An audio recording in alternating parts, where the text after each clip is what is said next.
l'essentiel du matin dal leen ak jàmm ci l'essentiel du matin seen émission bi am bés bu nekk ci seen chaîne Diaspora News TV te di leen andil xibaar yu yees pekk ci liy xew ci bis bi pour que tàmbali ko ak jàmm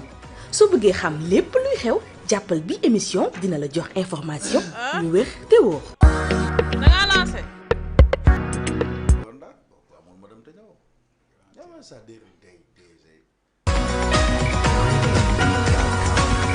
L'essentiel du matin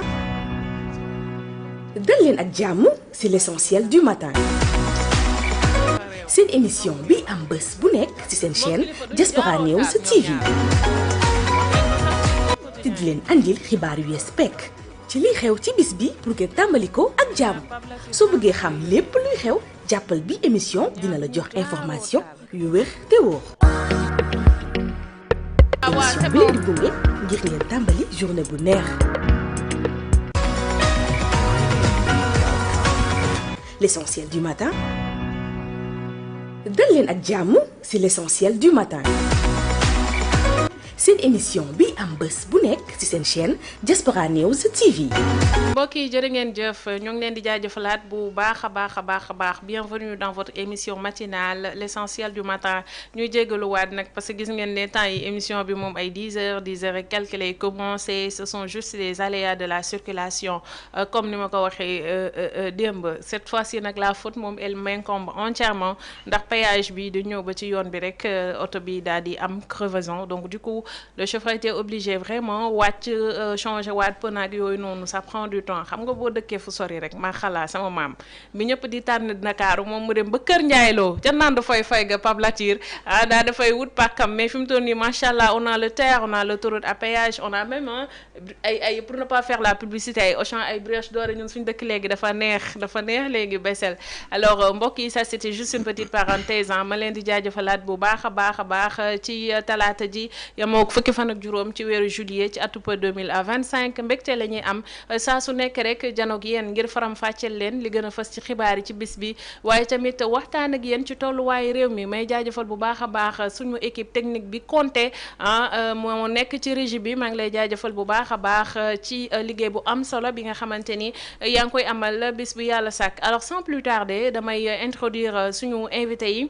kii ci jiitu nag di Papa Latir Faye nag moom moo jiite mouvement bi ñu tuddee mouvement pour la justice le patriotisme et la vérité MJPV alors Faye Birame Penda Wagan maa ngi lay nuyu di la jaajëfal bu baax a baax di la wax ni dalal ak jàmm ci sa kër Diaspora News TV yow moom fii tu n'es plus à présenter parce que fii moom sa kër la vraiment ma bàyyi la nga daal di nuyoo mbokki internet yi nga xamante ne ñoo ñuy seetaan. waaw alhamdulillahi bilantihayi bismillahi rahmani rahim faraxtu iblisa wa jamil mafasidi wa bismillahi rahmani rahim ñu ngi sant yàlla bu baax a baax soxna Rogi di bëgg lool ci jano ak yéen di bëgg lool di nuyu suma tey moom maa fi buur dafa mel ni sëñ Basel di ko nuyoo di ko siyaar di yëkkati nuyoo ak siyaar aussi teg ko seen loxo ngeen tegal ñu ko ci mboolem loxo ñi ngeen bokkal liggéey bi ci ñiy seetaan ak a déglu ak ñëpp ñi nga xam ne ñooy techniciens yi mais surtout ñuy nuyuwaat waa Sénégal di siyaaraat ñëpp di am loo xam ne dañ koy fàttali te bëgg ñun ñëpp en tant que acteur politique parce que maa ngi jiite le mouvement pour la justice le patriotisme et la vérité MJPV sunu gaal sunu réew juste pour dire rappeler la nga xam ne Lincoln daan na ko wax on peut tromper tout le peuple une partie du temps une partie du peuple tout le temps mais jamais tout le peuple tout le temps waaw kon alhamdulilah bin alamin soxna Rougui ñu ngi sant yàlla bu baax ci invitation bi. macha allah à méditer dégg naa la bu baax a baax nag et je pense que internautes yi nga xamante ne ñoo ngi lay seetaan également dégg nañ la Pape Latir alors jaajëf ma lay jaajëfalaat bu baax a baax ndax yow buñ la invité rek da ngay teel a ñëw macha allah rabbi jaajëfal la encore une fois de plus Pape Latir di la wax ne fais comme chez toi parce que ici c'est chez toi alors Bassel fan punch Bassel punch dind na fan bi léegi alors Bassel punch maa ngi lay jaajëfal bu baax a baax mbokk mi ma bàyyi la également nga nuyoog internet yi ñuy seetaan. waaw maa ngi ziare waa Diaspora TV News donc di site bu mag bi nga xam ne sénégalais yi nekk ci diaspora bi yemale woon ko ak benn site. donc di kontaan ci teew bi ma fi teew di kontaan si yow di kontaan si Pape Latir donte nuyoo séeréer la nuyoo quoi mais mën nañ ko baal donc maa ngi ziare followers yëpp di am mbégte aussi di toogaat fii si Diaspora TV News site bu mag bi. macha allah moom toujours aussi disponible rek à l'image de Pape Latir ñoo ngi lay jaajëfalaat bu baax a baax te moom liggéey bi ñoo ko bokk n'est-ce pas de même que Pape Latir alors sans plus tarder mbokk yi dama leen di digtal ponk yi nga xamante ni moom la ñuy waxtaanee tey ci seen émission bi di l'essentiel du matin bi ci jiitu nag di chroniqueur bi di Badara Gadiaga moom Bàcc Gadiaga nag placé nañ ko sous mandat de dépôt niki démb nag le juge d'instruction bi daal di ordonné rek son placement sous mandat de dépôt kii di maître Omar Youm nag di avocat am la moo xamle mooy lii nga xamante ni moom la ñuy toppee ab clientam di Badara Gadiaga bokk na ci diffusion de fausses nouvelles maanaam xibaar yoo xamante ni leerul wala wóorul naka noonu it propos contraires aux bonnes mœurs maanaam ay kaddu yu tegginawul yoo xamante ni dëppoowul ak suñuy aada ak suñuy cosaan ak itamit offense à une personne détenant des prérogatives de chef de l'État ak itamit ainsi que réception et sollicitation de fonds ou subside. Voilà c'est ça maanaam tegal nañ ko ci tamit yeneen tuuma wala yeneen accusation yoo xamante ni beneen bi également mi ngi nekk tooñ koo xamante ni gàlloo na graatuk njiitum réew naka noonu it yor koppar goo xamante ni anam gi nga xamante ni moom la ko amee lamber na xel yi wala tey na xel yi suñu sukkandikoo daal ci lii nga xamante ni moom la avocat am wax di maître Omar Youm client bii di Badara Gadiaga koppar yi nga xamante ni fekk nañ ko ci moom dafa nekk koppar yoo xamante ni daf koo jaglaloon ngir déstabiliser réew mi maanaam fexe ba nësaxal jàmm ji nga xamante ni moom moo war a am ci réew mi bu ñu jógee ci kaawu Badara Gadiaga ak yeneen ci ay arrestation également des na dellu si waat nag ci kàddu yi nga xamante ni Elimane Diourine yi yëkkati woon na ko ba tax rek mu daal di juróon polémique yu rëy ci réew mi bëri woon nag ci waa société civile bi ak waa opposition bi ku jëg politique gi ak ñeneen ñoo xamante ni yëkkati nañ ci seen i kàddu ku ci mel ne Bougane Gueye Dany Thierno Alassane Sall Pape Djibril Fall Thierno Bocoum naka noonu it Seydi Gassama Birahim Seck bu Forum Civil bëri nañ ñoo xamante ni yëkkati woon nañ yiy yàbbi ci lu nu mel di ñaawlu kàddu yi nga xamante ni Elimane Diourine Ousmane Sonko yëkkati na ko di xamle rek ne réew mi benn problème rek la am muy problème mu kilifteef maanaam problème mu autorité moom njiitu réew mi nag àdduna ci li nu mel moom Bassirou Diomaye Diakhar Faye ginnaaw nag ba mu doon recevoir conclusion yu tukkee ci dialogue national bi nga xamante ni amaloon nañ ko ci ay fan yi ñu génn moom njiitu réew mi li mu xamle mooy réew Sénégal amul benn moom Bassirou Diomaye Diakhar Faye amul benn jafe-jafe ak kii di Elimane Diorinam di Ousmane Sonko ci li ñu war a concentré wu kay mooy fexe ba nu ñu mën a tabaxee suñu réew waaye tamit fexe ba gën a saxal jàmm ji nga xamante ni moo war a lëkkale askan wi kii di directeur bu Grand Théâtre nag li moom dafa sax xoromu Pape Latir moom nag fësal na ab communiqué di xamle ni képp koo xamante ni ma ngay liggéeyee Grand Théâtre bis ni ki tey mayatuñ la ngay teg ay greffage di ko liggéey mbaa ngay utiliser li ñuy waxee dépigmentation maanaam xeesal ay xeetu greffage ak yooyu yëpp dañ koy tere képp koo xamante ni soxna nga tey xëy foofee ca Grand Théâtre lu ñu mel également jur coow lu bëree des na ci dellu si waat bu baax a baax alors li nga xamante ni moom la ñuy ndar keppe jotaay bi nag mooy situation économique bu réew mi maanaam wàllum koom-koom ak jafe-jafe yi nga xamante ni ñu ngi ko nekkee jamono ji on ne cessera jamais de le dire li ko waral nag mooy agent de notation bi di Standard & Poor's moom nag dafa rek dégradé waat la note du Sénégal maanaam note bi nga xamante ni moom lay jox Sénégal da ko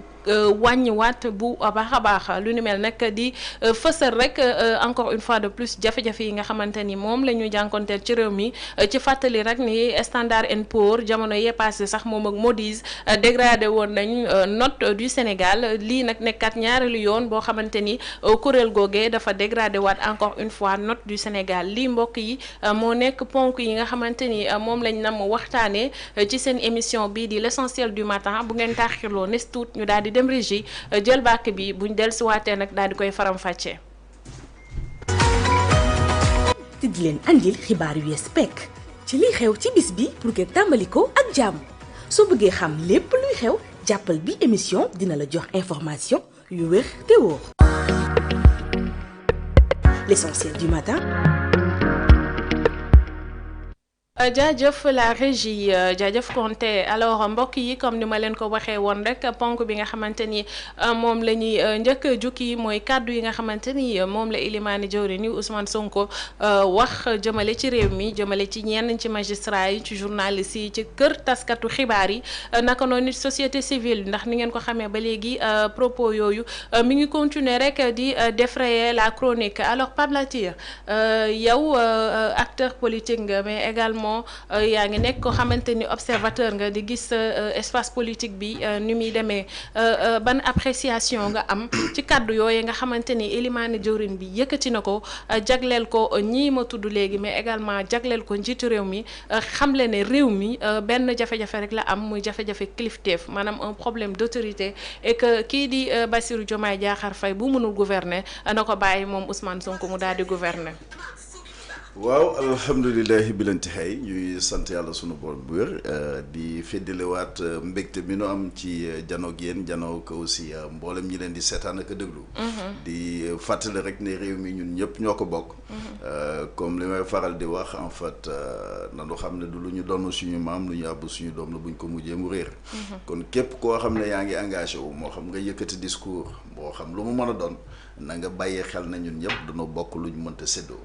donc bu ñu bëggee tàmbali nag ci wax joo xam ne kii ku mel ni Ousmane Sonko yëkkati na ko ñu koy wooyee premier ministre mais danaa la moi au-delà du premier ministre je parle à mon frère Ousmane Sonko parce que j'ai un devoir de vérité envers lui autant que Bassirou Diomaye Faye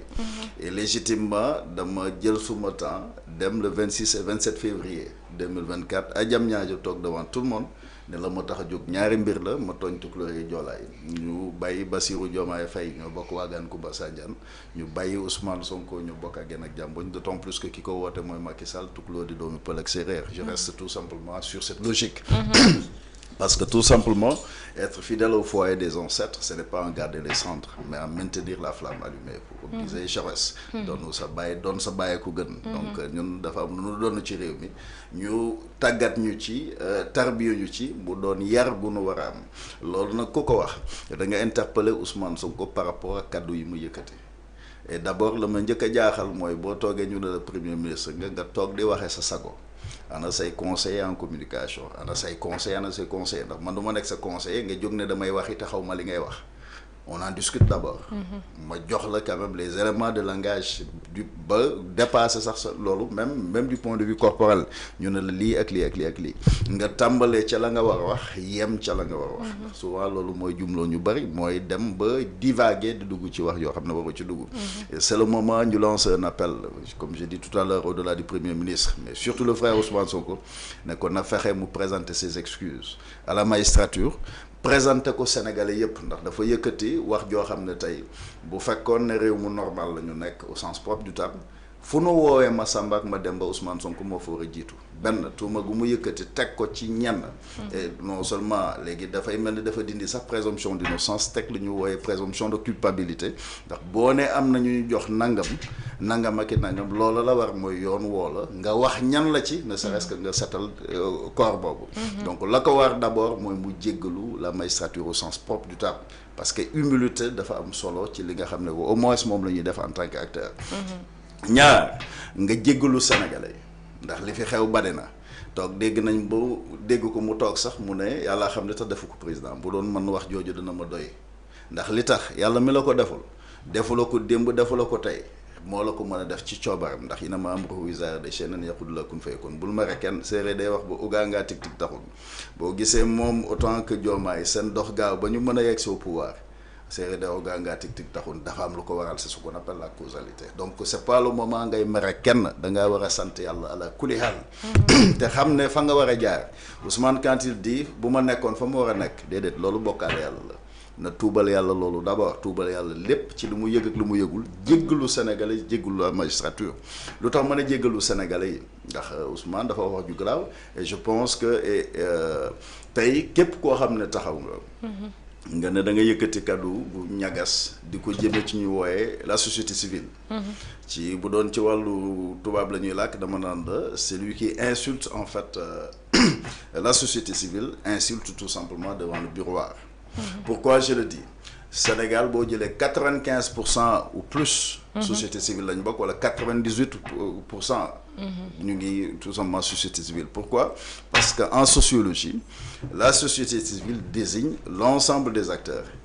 associations, organisations et mouvements non gouvernementaux qui agissent dans la vie publique pour défendre des intérêts et des valeurs spécifiques. kon outre ñi nga xam ne ñoo mën a réclamer seen appartenance au sens strict à un parti politique tënku fa te ñooñu xam nga ne ëpp ñu 1 à 2% ci réew mi au sens propre du terme. ñooñu ñi nga xam ne mën nañ cee wooye seen bopp ndax ki nga xam ne dafa jóg sax damay bañ a tudd ndax comme wax ju ñaaw la boo ko yëkkatee yaatal ñi nga xam ne tudd ñi nga xam moom la ñu wax dafa mel ni ki waxul ku jotal la ma wax. kon non d'accord nañ ci jaar rek parce qu'il les a traités de fumier en fait. fumier li muy tekki ci olof. mais man mooy ndeefu nag xam nga loolu. tamit mais man dafa am fu ma bëggul a. est-ce que c'est honorable d'un premier ministre de tenir de tels propos. mais man dafa am fu mu bëggul a àgg. ndax yàlla sax borom xel yi lay waxal. ku jéggi nag borom xel yi di wax ak ñeneen ñi. lu la dal yaa ko yóbbee sa bopp. waxi néeg dafa am waxu ëtt am waxu penc am. ku taxaw nga ne fumier nga yëkkati kàddu boobu ñu jëmale ko ci lu mel ni société civile moo tax mënuma la limal exactement ñi bokk ci société civile ndax day ñuy suñu kilifa ñoo xam ne boo limee day mel ni yaa leen saaga. mais en tout état de cause li ma bëgg a wax mooy Ousmane Sonko nous doit des excuses publiques Ousmane Sonko doit des excuses publiques à la magistrature notamment aux magistrats et à tous les Sénégalais c'est ça la vérité. à la presse bu yëkkatee et la presse. ndax bu yëkkatee Ousmane bu amee sañ-sañu toog ci pencum Sénégal di wax lu ko may. li ko may c'est la démocratie. ndax doonul réew mi moomul réew mi autant que Bassirou Diomaye Faye doonul réew mi moomul réew mi autant que man doonuma ko moomu ko muy kum mën a doon réew mi ñun ñëpp dañ ko bokk. kon li la may privilège tey ba nga taxaw di wax balaa nga ne naan ne fa sénégalais yi seen bopp da nga war a xam ne ñooñu da nga leen war a wekk wagar leen. bu loola jàll nag yàlla mi la boole ak ñoom ba noppi jiital la ci ñoom ndax bu doon concours tey maa ngi koy wax démb sax ci benn kii ne la ñoom ñooñu di wax ñëpp.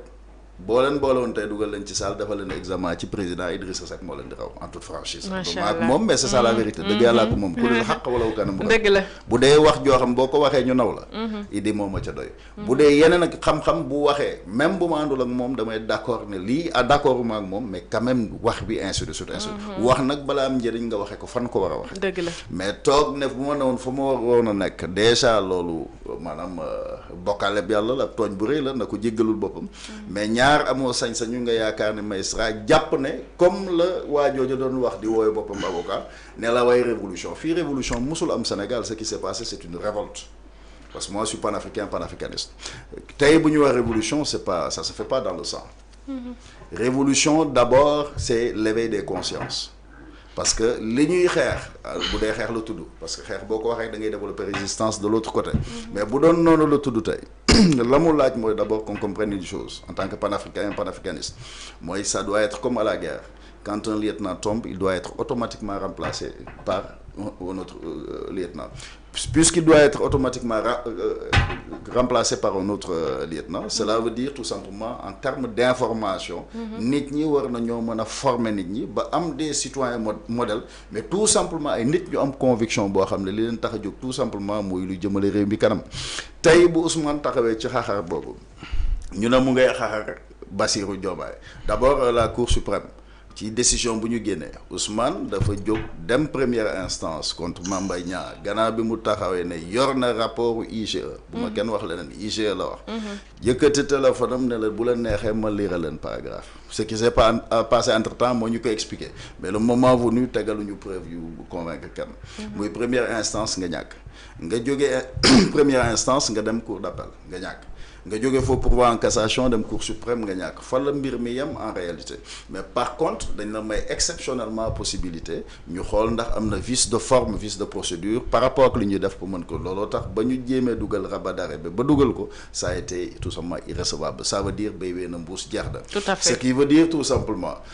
bañ ko prononcer décision boobu en juillet muy juillet 2025 ba juillet 2030 Ousmane Sonko n'est plus éligible. d'accord Pape Latir may ma loolu bu nu kenn andi waxi lii wala waxi lee wala di joxe possibilité parce que le meilleur exemple si nos jurisprudences ce serait Barthélémy Dias. merci beaucoup. Les élections c'est en 2029 je vous le rappelle c'est en 2029 xam naa ne xam ngeen ko sax mais ci kaw loolu la Barthélémy Dias sukkandiku avant may jox la parole à Bessel bani Ousmane Sonko bu amee possibilité dellu Assemblée nationale jël poste de député moom Barthélémy Dias dina jël poste de député parce que la justice sénégalaise daf ko condamné. Oui mais à juste raison parce qu'il faudrait pas que moom deux poids deux mesures. Barth a été définitivement condamné ci acte maanaam lu ñu jàpp na nañu la demee wala na je justifie rien damay wax ak ni mu demee. lii la wala laa la c'est pas mon problème li xew mais dama ne ku ñu condamné définitivement moom ñu jëlee ko moom Barthélémy Dias ñu jëlee ko député assemblée nationale. ñëw jëlee ko mairie de Dakar. man de bu ma defoon loolu bu ma bukki bi mattee man maay démissionnel sama bopp. la ma jaaxal nag dans le discours de Ousmane dama dégg keroog ba mbir ma xewee il est parti à l'assemblée nationale mu ngi xoju def nii xam naa instant boobu mu ngi xoju ba mënatul noyyi ndax costume yu bees yi mu commencé dugg xaw biir bi fees xam naa. mu jëkkati ne mu ne man je suis venu.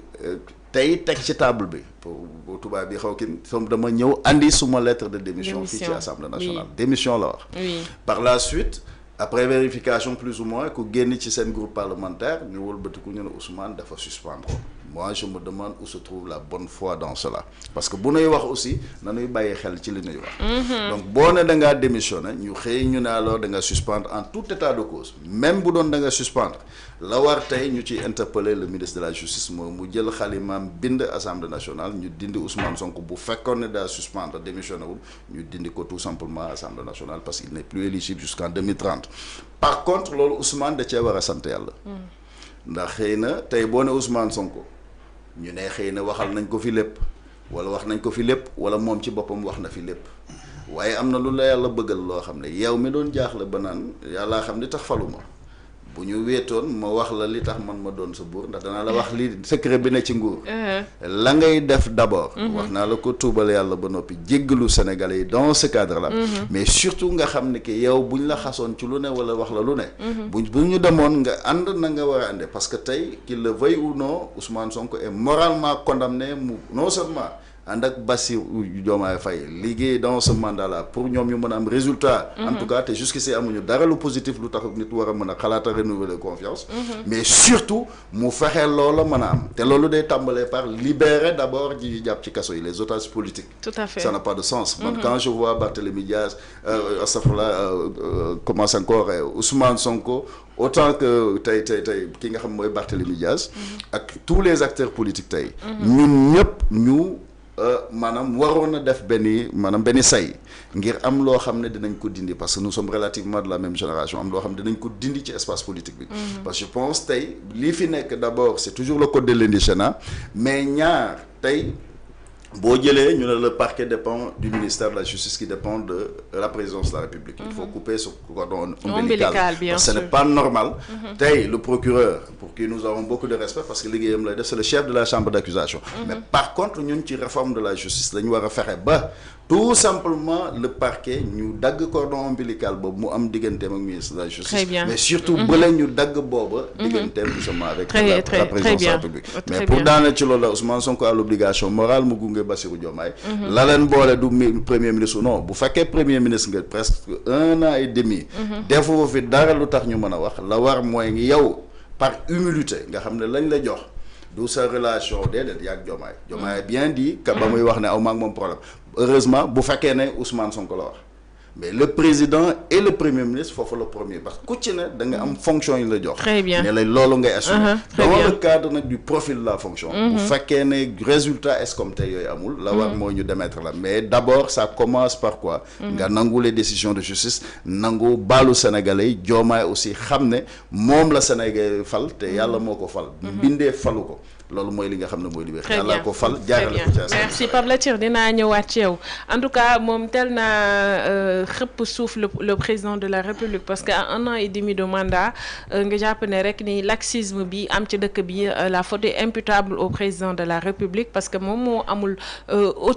autoritarisme bi nga xamante ni moom moo war pour mën a doxal mbir yi man je dis que ni tool boo ko amee dénk ko sàmm bi lépp lu war ca tool ba nga di ko joxe ci wàllum koppar ak yëpp mais dama ne meññeef ngay nekk ca tool ba bu gentee kañ ko dénk la. waaw mais Ousmane son problème c'est qu'il confond. parce que c'est lui qui coordonne l'action du gouvernement c'est vrai que le président moom mooy dégager vision mais le premier ministre c'est lui qui coordonne encore une fois de plus c'est pas pour rien qu'il est le premier ministre c'est pas pour rien que ñu koy wax Elimane Diorine donc moom moo war a doxal mbir yi au sein de son gouvernement parce que c'est lui le patron de l'administration sénégalaise mais boo xoolee le premier ministre même les ministres et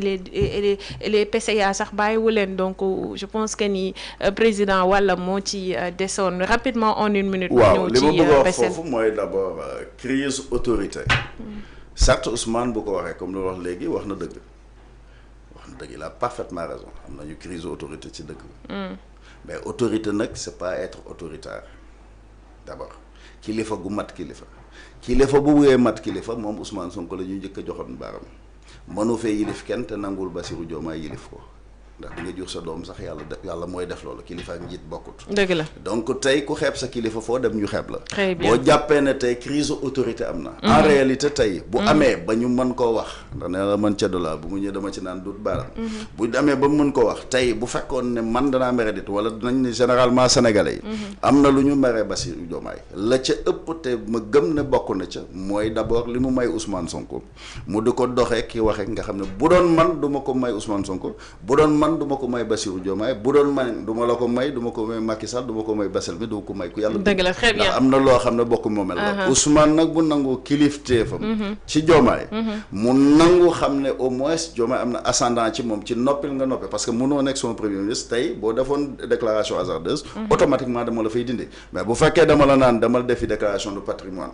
du moins te mu wax koo def déclaration de patrimoine mais déclaration politique générale kejeeg ñu xëy ne dafa toog ko leneen ak leneen dafa mel ni yow kilifteef googu nangugu ko te boo ko nanguwul na nga xam ne logique pour logique mënoo falu ndax kenn koo xam ne tey ku yàlla bu la boole ak nit mu doon koo xam ne tey dafa jiitu comme parlant de Bassirou Diomaye ak ñoom la ñu sàq. rapidement Pape Latir oui. juste pour daaneel ci loolu. ne la waroon Ousmane.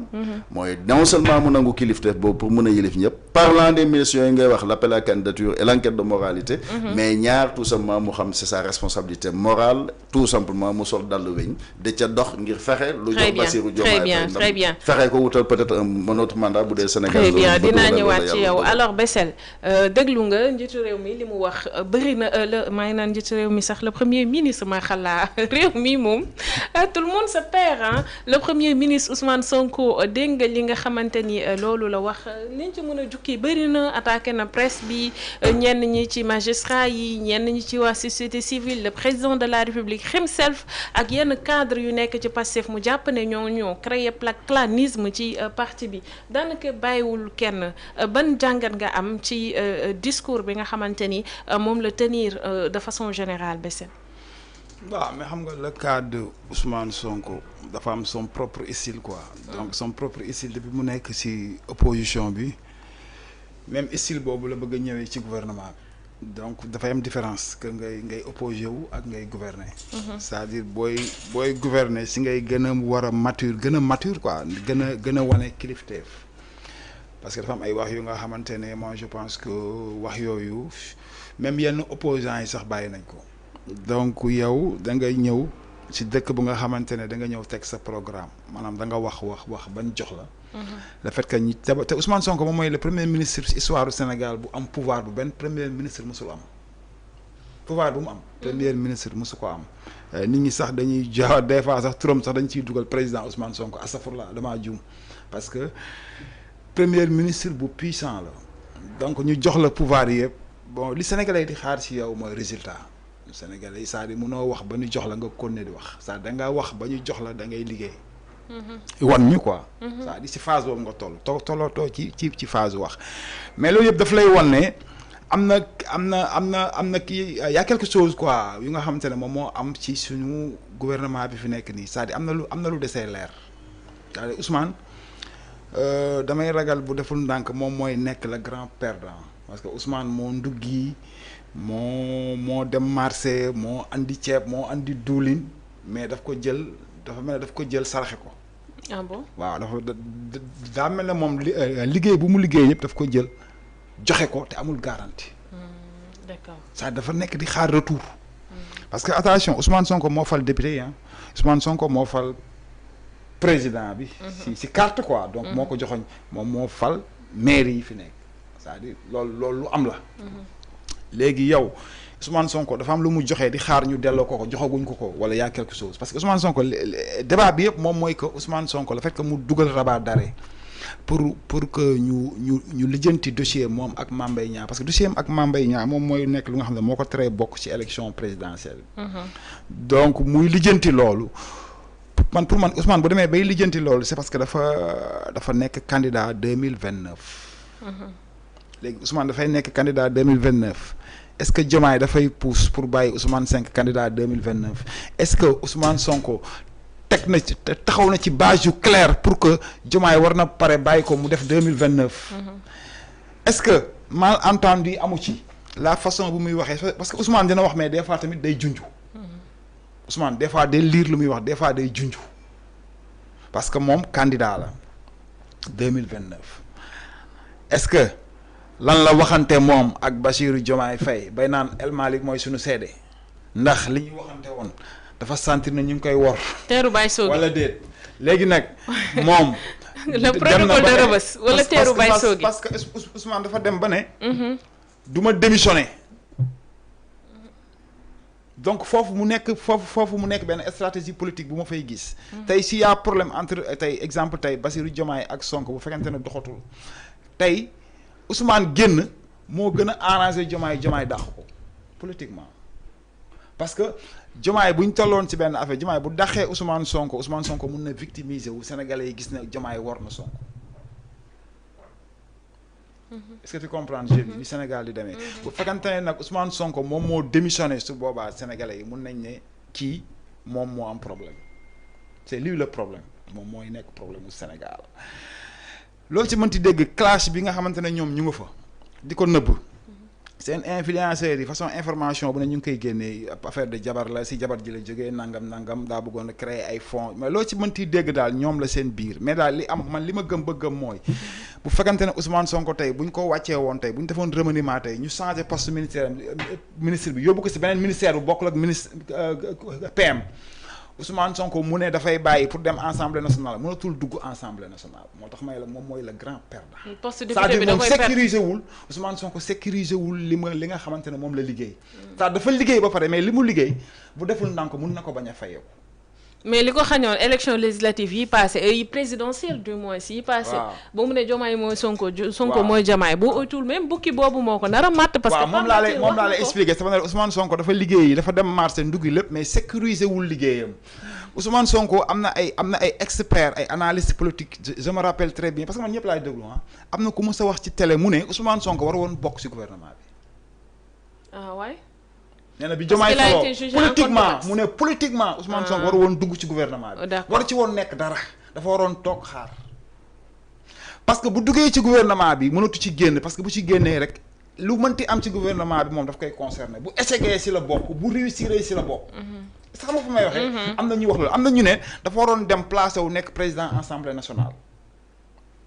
mais loo ci mënti dégg actuellement nii fi affaire bi jëm mooy que yow tey bu clash amoon entre tey le président ak le PM. mënatoo dugg assemblée nationale Barthélémy Dias li mu la wax noonu loolu loi la texte la maanaam yow dañu la condamné définitivement c'est-à-dire Ousmane du 29 sax mais fii ba 2030 lay mën a bokkaat. 30 léegi nag yow le fait que nga bu clash amoon nga génn primature tey mënoo dugg assemblée nationale. boo deful nànk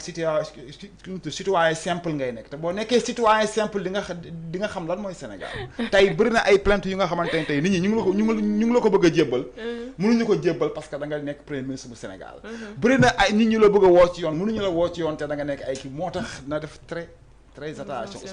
Ousmane Sonko dafa nekk si calcul bu sensible bu nga xam ne carrière politique am sax mën na ci yàqu c'est-à-dire mun na ci ñàkk carrière politique. kon li koy arranger instant bi est-ce que du doon Diomaye démissionné ñu organiser ay élections anticipées Pape Latir mu jël réew mi parce que même bu ñu defee élection anticipée sax est-ce que mën na bokk. non xaaral c'est-à-dire gis nga. parce que rabat d'arrêt bi moom bi mu génnee li mu leeral dafa. fais attention ci ay Diomaye démissionné wax naa la ko fii Afrique fii à part ay Mandela peut-être. mais lan lañ waxante woon Rebeuss gisoo xaaral. lan lañ waxante woon Rebeuss ba mu woo El Malick waxante taxul nga def li nga wax contexte bi c'est-à-dire gis nga état day dox day changer dafa am ay tànku kanam day avancer gis nga le fait que Bassirou Diomaye Faye dem rencontrer Alassane Ouattara rencontrer Macron teg si Donald Trump def na tour du monde. maanaam am na benn expérience bu mu fa jëlee day bu nekkul woon président day nekk président par force bokkul. bul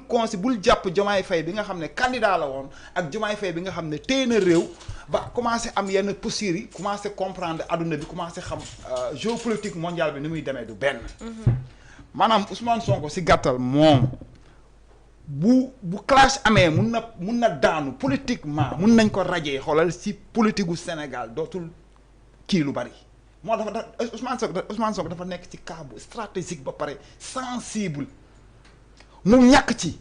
moo gën a gaaw ko mu gañe ci Ousmane Sonko xam la moo ko war mooy continuer mandat bi ak Diomaye Faye 5 ans yi kese man pour man moo ko man man bu démarqué woo rek mun na ñàkk lu bëri parce que man gëw ma ne Ousmane Sonko tey mun na démarqué wu yóbbaale waa Pastef bi yëpp gëw ma ko parce que nag attention nit koo xamante ne ñam na état 15 mois de salaire 7 millions nangam am yenn privilèges yi sa waay am na nu muy demee sax mun nga bàyyi sax ñu ne la sa waay yow may ñu jàmm ñun dañoo sonn ñun opposé moom kay wax na ko nee na clanisme am na biir Pastef léegi nag clan du dara lu dul intérêt c'est-à-dire clan boo gis intérêt la maanaam sama intérêt ci Rougui la nekk sama intérêt ci Pape Latir fa nekk loolu mooy andi clan mooy que Diomaye nommé na ma man dañu yàgg te nag loolu si man ci dégg opposition neexul de opposition fii Sénégal fii da ngay teg caméra di wax police ne la dégage nga insister police dóor la lacrymogène yaa ngi dégg nga kii benn membre parti au pouvoir taxaw saaga la nga clamé du mujj fenn. opposition am na ñuy wax sax Bessel pour terminer par là ñu clore sujet bi am na ñuy wax sax ne xam nga annoncé woon nañ fi remaniement ministériel si tu te rappelles na am ci période weeru koor gi aussi dégg nañ ne for nañ ci weewu bay ne premier ministre doon na def ay consultation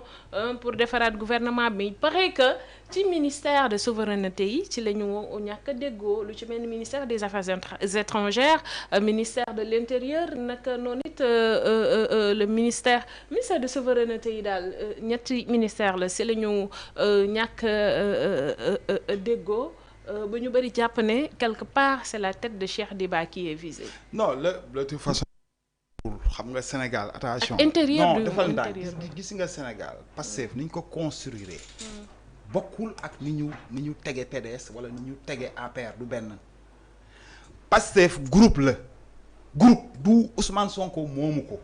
donte mooy le leader Ousmane Sonko sax dañ ko fa teg Pastef bokkul ak benn Macky Sall bu nga xam ne moom partem wala benn Abdoulaye Wade boo xam lu ko neex lay defar Pastef c'est pas pour rien ngay teg ay nomination ñu nekk ci ginnaaw déconné ne non nit kii amul droit dugg fi wala kii da doon xeex Sonko wala dara moo tax seen cas compliqué soit-dire Diomaye mun na gis ne moom dafay dem ci logique que ne day xoolee ay compétences jël ko waa Pastef am na ñoo xam ne duñu gisee noonu mun nañu gis ne non Reug Bodian membre fondateur la kenn du ko jëlee fu mu nekk te su boobaa bu kii amee c'est-à-dire bu bras de fer amee rek problème mun na am c'est-à-dire looloo waral am na tey fu Sonko di waxee ne maanaam luy mënti am dañ ko war a waxtaane ci base Pastef am ñu ne non gouvernement kenn du ko état kenn du ko réglé ci parti politique du parti bi mooy validé c'est-à-dire il faut dañuy xool li nga xam ne mooy intérêt état. te bul fàtte ne tamit daam lu nga xam ne dafa existé mooy que yaa Diomaye président. Diomaye président ña fa nekk ay politiciens lañ yoo xam ne dañoo am expérience ñu ci bëri. wooteeti na conférence de presse mélange boobu. wooteeti na conférence de presse. waaw léegi nag loolu nag ça n'a rien à voir ak Pastef à la base. léegi problème bi même ci nomination yi boo deful nànk mun na am problème parce que ñoom boo xoolee ñi ni nominé ñëpp. Ngagne Demba Touré moom moo woote conférence de presse moom laa lay wax léegi ñoom ñu ñu nominé ñëpp ay membre Pastef kale lañ Pape Alé Niang bi ñu teg foofu RTS dafa nekk Waly Diouf Bodian bi ñu fa teg membre Pastef membre fondateur la kenn ay membre fondateur la nekkul parti bu nga xam ne da ngay jékki-jékki rek jëli ji benn Cheikh Tidiane Gadio nga def ko ministère des affaires étrangères très bien su boobaa am na lu ñuy insérer rek mun na nekk classe bu grave. Très bien, merci beaucoup, voilà. Merci beaucoup. En tout cas, le concept le parti avant la patrie moom je pense que ni c'est révolu par Blatir dañu nekk ci réew moo xamante ne en tout état de cause rek li ñu war a jiital mooy intérêt nation bi intérêt réew mi. Alors Ibrahima Ba maa ngi lay jaajëfal bu baax a baax Annie également Bambi Camara merci beaucoup pour les cœurs Fallou Samb également maa ngi lay jaajëfal bu baax a baax Diagne duñu ok je comprends amul conférence de presse ok duñu jug ci di leen big up l'ensemble de nos internautes surtout nag ñi nga xamante ni ñoom ñoo faree ci diaspora bi parce que nag des personnes comme Nguy Dabax Nia ma sœur que je salue Aïda Thiam depuis la Côte d'Ivoire vraiment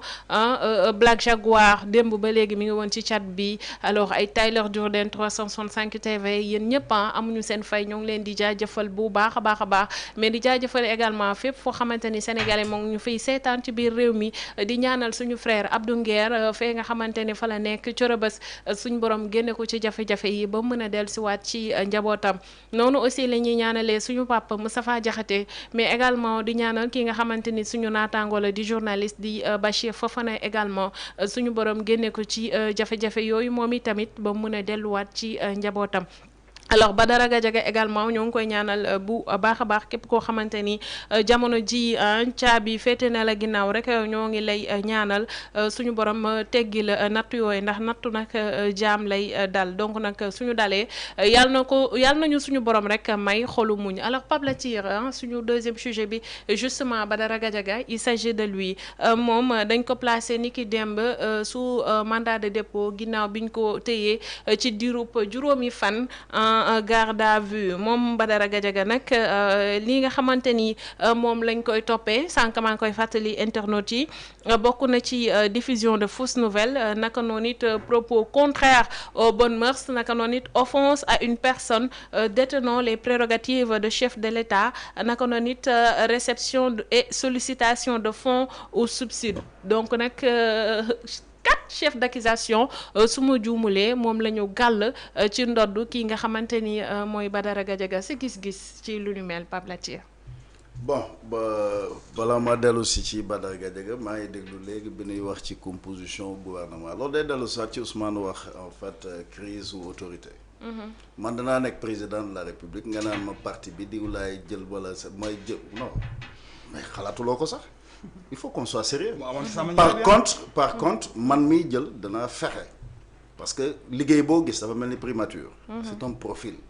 quel est le rôle du premier ministre c'est de conduire la politique définie par le chef de l'État waxuñ na nga définir suñu politique c'est pas Ousmane Sonko di xuloog Massamba wala tudd bii dëkk wala nangam wala di xarab non tu diriges et tu défends tout simplement la politique définie par le chef de l'État loolu mooy sa liggéey donc confusion de rôle moo waral yooyu lu bari et encore une fois day dellusiwaat tout simplement ci kaw Ousmane bu nangul kilifteefu Diomaye mënut a yilif kenn dans ce cadre mais il faudrait que Pastef xam ne aussi réew mi du ñoom lu ñu gagné loterie moomuñu réew mi il faut que ce soit sérieux man mi wax ak yow ne la je suis enseignant formateur en management tey bu ñu joxee organisation comme ñu jox la kër gi tey na la gérer ko boo ko jaawaleeg yow li nga moom yaa ngi ci erreur au moment de la comptabilité maanaam daanaka maanaam dana doy waar donc c'est aussi simple que ça ñii dañ leen a jox dëkk ñu fekkoon fay nit la sëñ Fallu doon wax lu loxo yëkkati teg ko ci loxo bës a ngi ci bës yi loxo dina ko yëkkati waa teg ko ci benn loxo ñoom ñu war a fexee xam naka la ñuy def ba fondre le Pastef même dans le Sénégal au sens propre du terme parce que fekk ñu ngi considérer d'abord il faut préciser une chose Barthélémy commence encore je dis toujours Barthé je le salue au passage mais Bassirou Diomaye Faye Sénégalais yi seen bopp ñoo ko fal du Pastef moo ko fal ñaar dama yëg naa moo ko joxoon déedéet loolu waxi jaaxal la Ousmane son candidat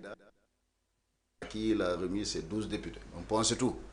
Diomaye nañu kër-këree ainsi de suite ba def seen Diomaye président am na yoo xam bëgguma ci dugg ndax seen parrainage populaire la am mais parrainage citoyen mais dafa am yoo xam boo ci duggee day mel na ngay dugg seen diggante mais man dama bëgg di leeral te sénégalais yi bàyyi di bokkaale yàlla di wax ne diw moo tax ñu fal diw loolu waxi caaxaan la tey bu ma doon jur doomu président balaa juddu borom xam-xam sax bu la tiimee surtout soxna yi bu la tiimee yow mii boo doon jur waliw bu la góor yàlla tiimee ne la da nga jur waliw c'est aussi simple que ça kon moom mi mën a xam loolu tey doomi aadama rawatina yàlla bi bind kon yàlla dafa bind démb te moo yor dogal yi innamaa amruhu izaa araada shay'an an yaquula lahu kun fayakun ku jubóog loolu da nga jubóog li nga xam ne mooy mbir mi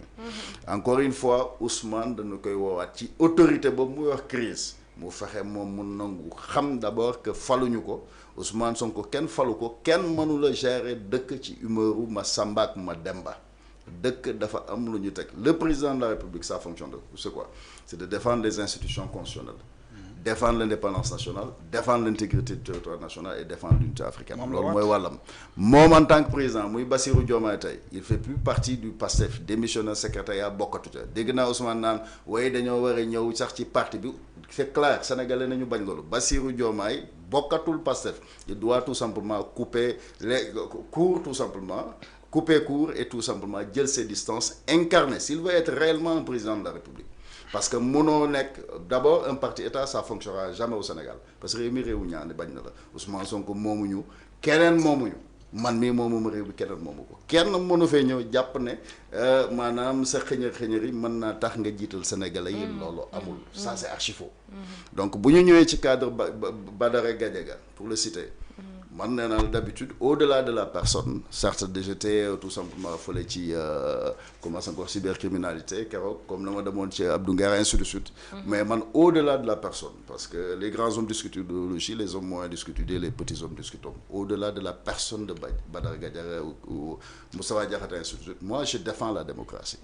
la démocratie repose sur 4 principes la souveraineté appartient au peuple la souveraineté d'abord la souveraineté appartient au peuple doolee askan wi kenn amul sañ-sañu jël doolee askan wi di ci xeex sa xeexu bopp la Ousmane Sonko naan bu ma ne ministre de l'intérieur jàppal ministre de la justice toppal loolu la ñu war a fexe d'abord mu dakk ci réew mi comment nuñ koy defee mooy ñun ñëpp en tant que acteur politique en tant que société civile ñu fexe ba dagg le cordon ombilical qu'il y a entre tout simplement le parquet le ministère de la justice et la présidence de la République souveraineté boobu nag bu ñu ko waxee jàll da ngay ñëw ci tout simplement la séparation des pouvoirs te loolu mooy andi confusion de rôle ba ñuy wax sax crise autorité bu ñuy wax tey le président de la République muy Bassirou Diomaye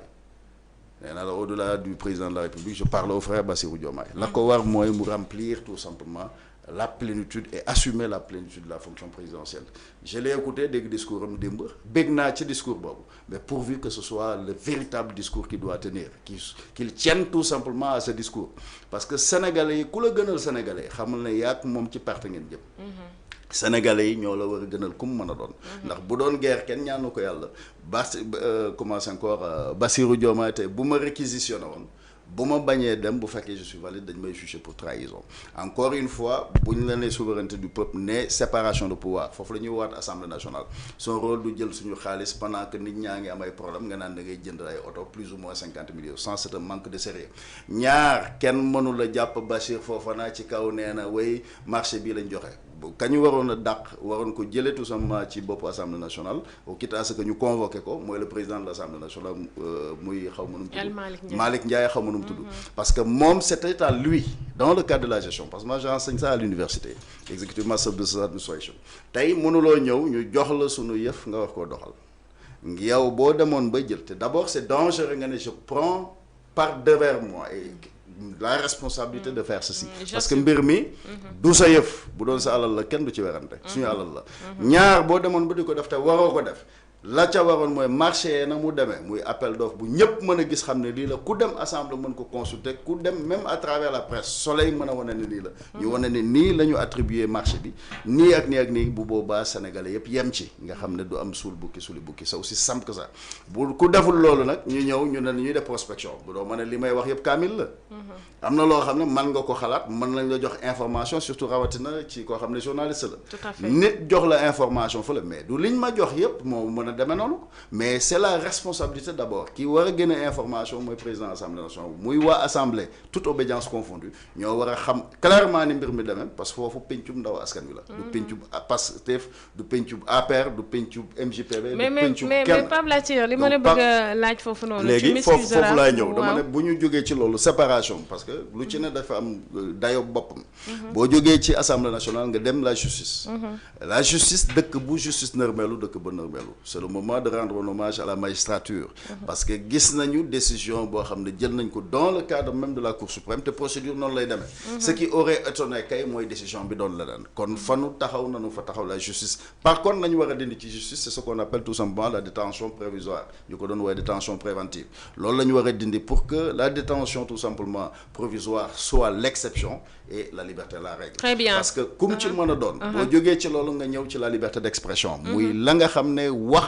Sénégalais am nañu sañ-sañu wax ci bokk moomel bi boolu bu jàllee muy l'égalité des citoyens devant la loi et loolu day indiwaat Bassirou commence encore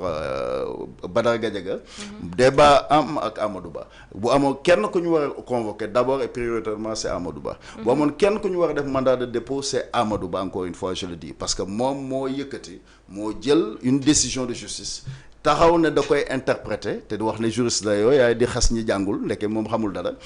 jël wëlbatiku jël loi boo xam décision de justice au lieu mu tout simplement interpréter ko mu mujjee ko modifier ba waxal ci wax joo xam ne du noonu mu waxal ko Ousmane Sonko waxal ko Adji Sarr donc pour le processus ce que man j'aurais accepté mooy ñu convoquer peut-être Badara Gadiaga mais surtout ñu convoquer Amadou Ba mais surtout au-delà ñu xamee ne Amadou Ba moo wax ji moo nu saaga suñu kilifa ndax ñii li mu wax ñema moo ko wax suma kanamu kilifa ñema moo ko wax suma kanamu njaboot c'était à lui propos contraire aux bonnes mœurs loolu Amadou lañ ko war a teg d'abord et prioritairement ndax lu jiin njàkk moom mooy njàkk mais bu doon man du ma yem ci loolu dama leen di dajale parce que comme li ma wax ni réew mi il faut qu'on s'élève un peu ñoom muy Badara Gadiaga muy Amadou Ba bu ma leen fekkoon fanu toog di wax jooju bu ma neexee ñoom ñëpp laay sumi yóbbu seen buubu ndax man Diouf ci ndey fay ci bàyyi kon il faut pas qu'on soit décomplexé bu ñuy débattre dans le cadre politique aussi nañoo xam ne position politique la qu'on soit véridique quand même mais nous ne sommes pas des ennemis parce que dañoo bokk démb très bien merci beaucoup jour boobu sax ci émission bi Bouba Ndour mi ngi koy wax di leen ñaan ñoom ñaar à ce que ñu arrêté débat boobu noonu parce que y a toute une nation y a le monde entier sax laay wax parce que Jàkkaarloo quand même c'est l'une des émissions phares de ce pays-là et pendant 12 ans donc moo xam ci biir réew mi moo xam ci biti réew mi ñëpp a koy seetaan mu ngi leen doon wax sax pour que ñu arrêter débat boobu noonu pour des questions de pudeur alors Bessel li ma bëgg la laaj mooy diffusion de fausses nouvelles dafa bokk ci li ñuy toppee Badara Gadiaga moi j'ai envie de demander ana fausse nouvelle parce que émission bi ñun ñëpp a ko seetaan Bessel et su ma juumulee Badara Gadiaga dafa tekki ci kàllaamay Kocc lii nga xamante ni moom la ñu daan Ousmane Sonko muy corruption à la jeunesse mu ne ko corruption à la jeunesse ça veut dire que ni ce leader dafa doon yàkkataan xale bu jigéen bi et que il faut le rappeler Amadou Ba moo ne ko yow da nga doon falsifier diplôme notamment le BFM tey say doom say sët dañ xam ne yow falsificateur de diplôme nga mu ne ko falsificateur de diplôme da ngeen may jiiñ mais lii justice moo ko àtte ka ñuy jiiñ ak ka ñu àtte bokkul donc moi j'ai envie de demander diffusion de fausses nouvelles où est la fausse nouvelle alors offense à une personne détenant les prérogatives d'un chef de l'État fan la Badara Gadiaga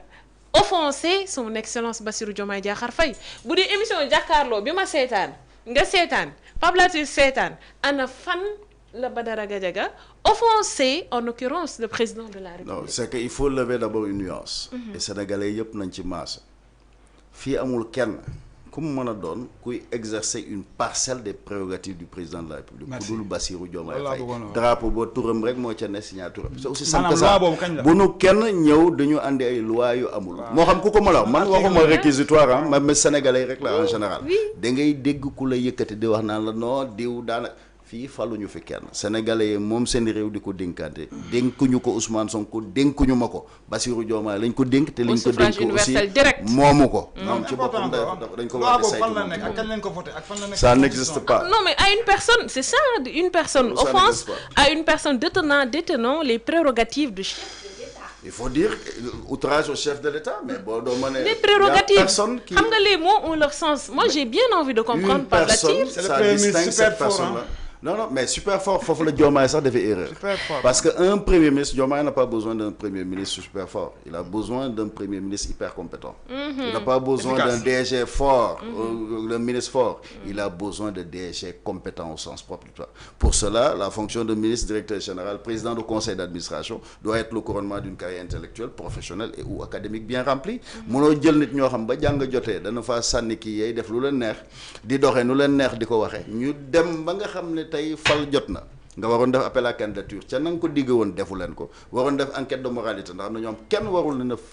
fal ci pinc ndax foo ko demee fu ñu dem ñu xeeb ñu ñooñu da nga leen ca war a génne mais defatuloo loolu mais boo deful loolu la ngay def mooy da ngay fal ci yaama neex muy di népotisme mais boo dajalee yaama neex fal ci ay nit tout simplement da ngay créer ce qu'on appelle tout simplement un régime boo xam ce qu'on appelle l'ineptocratie au sens propre du terme, ça veut dire le règne des incapables. Mais les termes ont leur sens. Oui, et les mots également. Personne n'incarne une parcelle du président de la République si ce n'est lui-même, et cette fois-ci c'est Bassirou Diomaye jusqu'en 2029 inchallah. Mais quand même man je prends le temps de regarder su ma gisee lu ma intéressé sax mën naa ko déglu 4 fois de plus en arrière dégluwaat en arrière dégluwaat en arrière mais émission bi seetaan ko de bout en bout Pape Latir j'ai bien si PV bi li ñu fi def offense à une personne détenant les prérogatives de chef de l'État mais j'ai envie de demander ak diffusion de fausses nouvelles ana fausse nouvelle bi. Il n'y a pas de fausse nouvelle. C'est comme mais la fausse nouvelle en réalité am na fa mais Amadou moo ko def parce que bu mu mën a interpréter ma modifier fausse nouvelle la ndax li mu wax Amadou li mu jël ne moom mooy corruption de la jeunesse xam boo ko wax ci tubaab day fay xaw a woyof sax li ba daa wax moo gën a woyof ndax ñun duñu tubaab ñi ëpp ci réew mi di wax dégguñu tubaab mais par contre boo ko làkkee ci wolof problème am la mais bi mu jëlee mu ne lii mooy nangam corruption de la jeunesse d'abord kenn waxloo ko kenn sant ko je pense pas que nit yónnee ko fa mu loolu mu yëkkati wax ju toll noonu teg ko ci Ousmane la mu wax nag moo gën a te yéeme saaga Adji Sarr boo saaga Adji saaga woo ko ñun ñëpp nga saaga ndax ñun ñëpp jigéen nañu jox ñaar boo mën a diw day jaay mango ku doon jaay mango fu la te kenn jëndul dootoo jaay mango xayaan ku dégg séeréer yaa dégg je peux pas m'empêcher de rire excusez-moi Pape Latir yaa dégg nag non mais dogal nga punchline bu graaw nag alors Bessel le cas de Badara Gadiaga gis nga PV bi chargé nañ ko de waaw xam nga PV bi saf na sàpp xam nga le cas de Badara Gadiaga c'est facile à analyser ça c'est facile lu yomb chroniquer la sax Badara Gadiaga dafa nekk ci émission bu ñuy wax jàkkaarloo buy am tous les vendredis à part jàkkaarloo doo dox benn site ba fekk fa Badara Gadiaga te ñépp ko bëgg maanaam góor la moo xam ne ajjuma ba ajjuma lay génn donc Badara Gadiaga diffusion de fausses nouvelles bu amee ku ko fa def seen émission boobu Amadou Ba moo ko def parce que Amadou Ba moom moo ne Adji Sarr prostituée la te amul fenn ci PV bi fu PV bi waxee procès verbal bi waxee ne Adji Sarr prostituée la donc loolu rek Amadou Ba war nañ ko ci plainte maanaam boo bëggee atte Badara Gadiaga ci diffusion de fausses nouvelles foofu amul diffusion amul fausse nouvelle bu amee Latir wax na la ko Amadou Ba moo ko fa def c'est-à-dire dafa am ku wax am ku jottali waxam leeral ko ki wax ji jàppuñu ko ki jottali wax ji leeral ko jàpp nañ ko. C'est deux poids deux mesures. C'est plus simple que ça. Deux poids deux mesures. Parce que affaire Badara Gadiaga ak affaire Amadou Ba du affaire privée affaire publique la Sénégal yëpp a ngi seetaan. ku ko bëgg mën nga ko seetaanaat nii saa bu la neexee seetaanaat ko. Tout à fait. Donc dafa am lu nga xamante ne nii léegi bu ñu jógee foofu ñu teg ko ci cadre effacé. C'est-à-dire benn autorité bu taxaw ma ne damay effacer tous les chroniqueurs. Badara Gadiaga mu ngi TFM émission jàkkaarloo nekk fa quelqu'un bu nga xam ne il est puissant te Badara Gadiaga nag est-ce que xam ne Badara Gadiaga noble la Badara Gadiaga amul contrat TFM amul fa salaire soxlawul seen xaalis li muy def noonu daf koy def pour Sénégal neel benn muy émission bu nga xamante ne mu ngi foofu émission bu costaud la Badara Gadiaga mooy leader bi benn nga ñëwaat am na benn émission bu tudd Ndumbelaan la même chose nga ñëwaat Aïssatou Diop Fall am na émission bu tudd waxtaan waxtaaj ci télé lañ nekk rek garaawul Moustapha Diakhaté mu nga fa ñetti ñii ma lay wax dañoo gêner état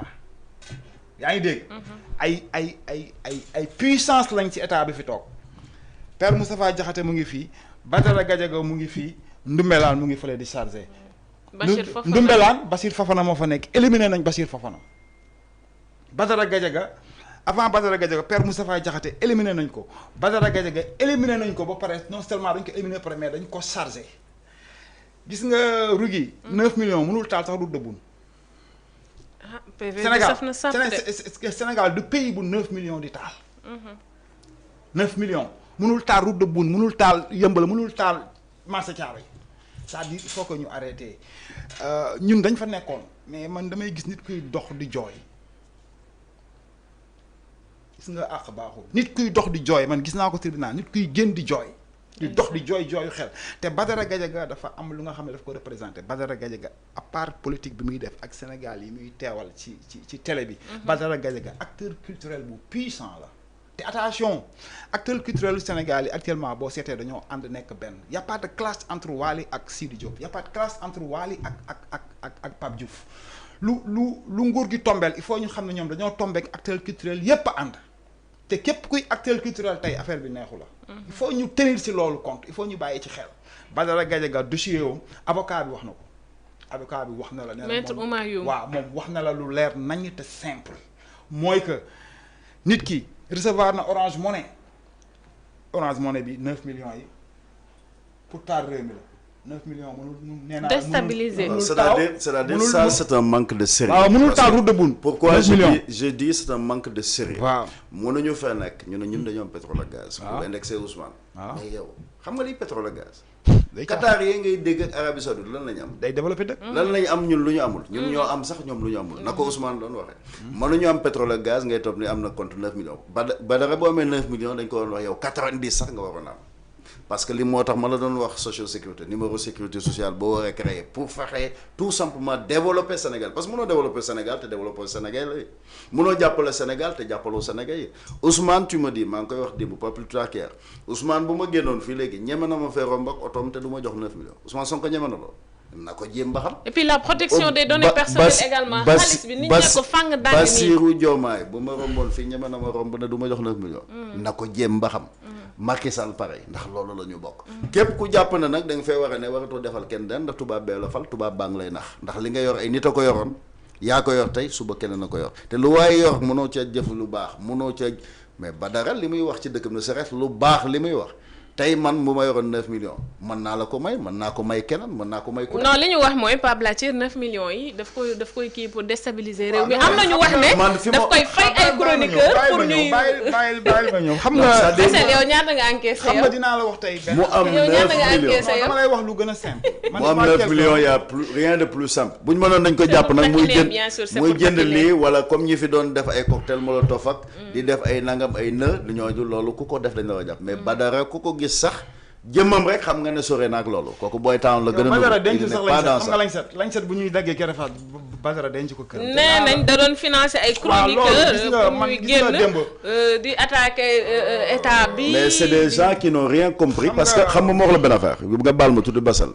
c'est des gens qui sont démodés sinon pas démodés sax qui sont pas à la mode du tout xam nga lu tax boo demee dans les pays qui marchent tey boo gisoon compte Ousmane Sonko normalement du Ousmane moo cay bind da ngay engagé yow yaa ngi ni def nga presse xam nga di communication xam nga la communicante moo nga ainsi de suite Basel pareil ñooñu ñoo lay gérer sa compte yaa ngi ma dégg information lañ ca bëgg a def ngeen ñëw réunion briefing monsieur le premier ministre ñu ne tak si da ngay am gestionnaire de compte mais ñoo gestionnaire de compte mais ñooñu dañ leen di fay en conséquence kon tey waxuma Badara loolu lay def mais même bu ko doon def da ciy dimbalay nit ñoo xam ñu ngi liggéey parce que tous ces gosses là di wax mënuñu du ñëpp la TikTok di fay du ñëpp ñooy toog fii di ainsi de suite mais le débat national war nañ ko waxtaanee ma ne nañ dindi loolu ça ne tient pas la route Badara ku ko gis xam ne il est noir ñi ko fi doon def ku ne xam nañ leen duñ ci tudd kenn nag voilà c'est regrettable allez ñi fi doon jéem a yàq li ma la bëgg a leeral foofu mooy Badara Gadiaga yàllaa ko teral man Badara Gadiaga maa ngi ko xamee ci ay story ñoom maxu suba teel ay ñoom prince waa suba teel yi quoi ci laa xamee tur bi après ci laa ko gis jàkkaarloo donc acteur culturel la Badara Gadiaga am na terangam Badara Gadiaga aussi dégg nañ ko si day maye ay xar ak nangam yaa ngi dégg te yaakaar naa ne fii du Badara Gadiaga rek moo fii maye xar comprendre nga mais boo bëggee dégg Rougui man démb laay soog a am lu ma metti ci justice su Sénégal pour la première fois parce que dama ko fekkee affaire bi dafa ma metti trop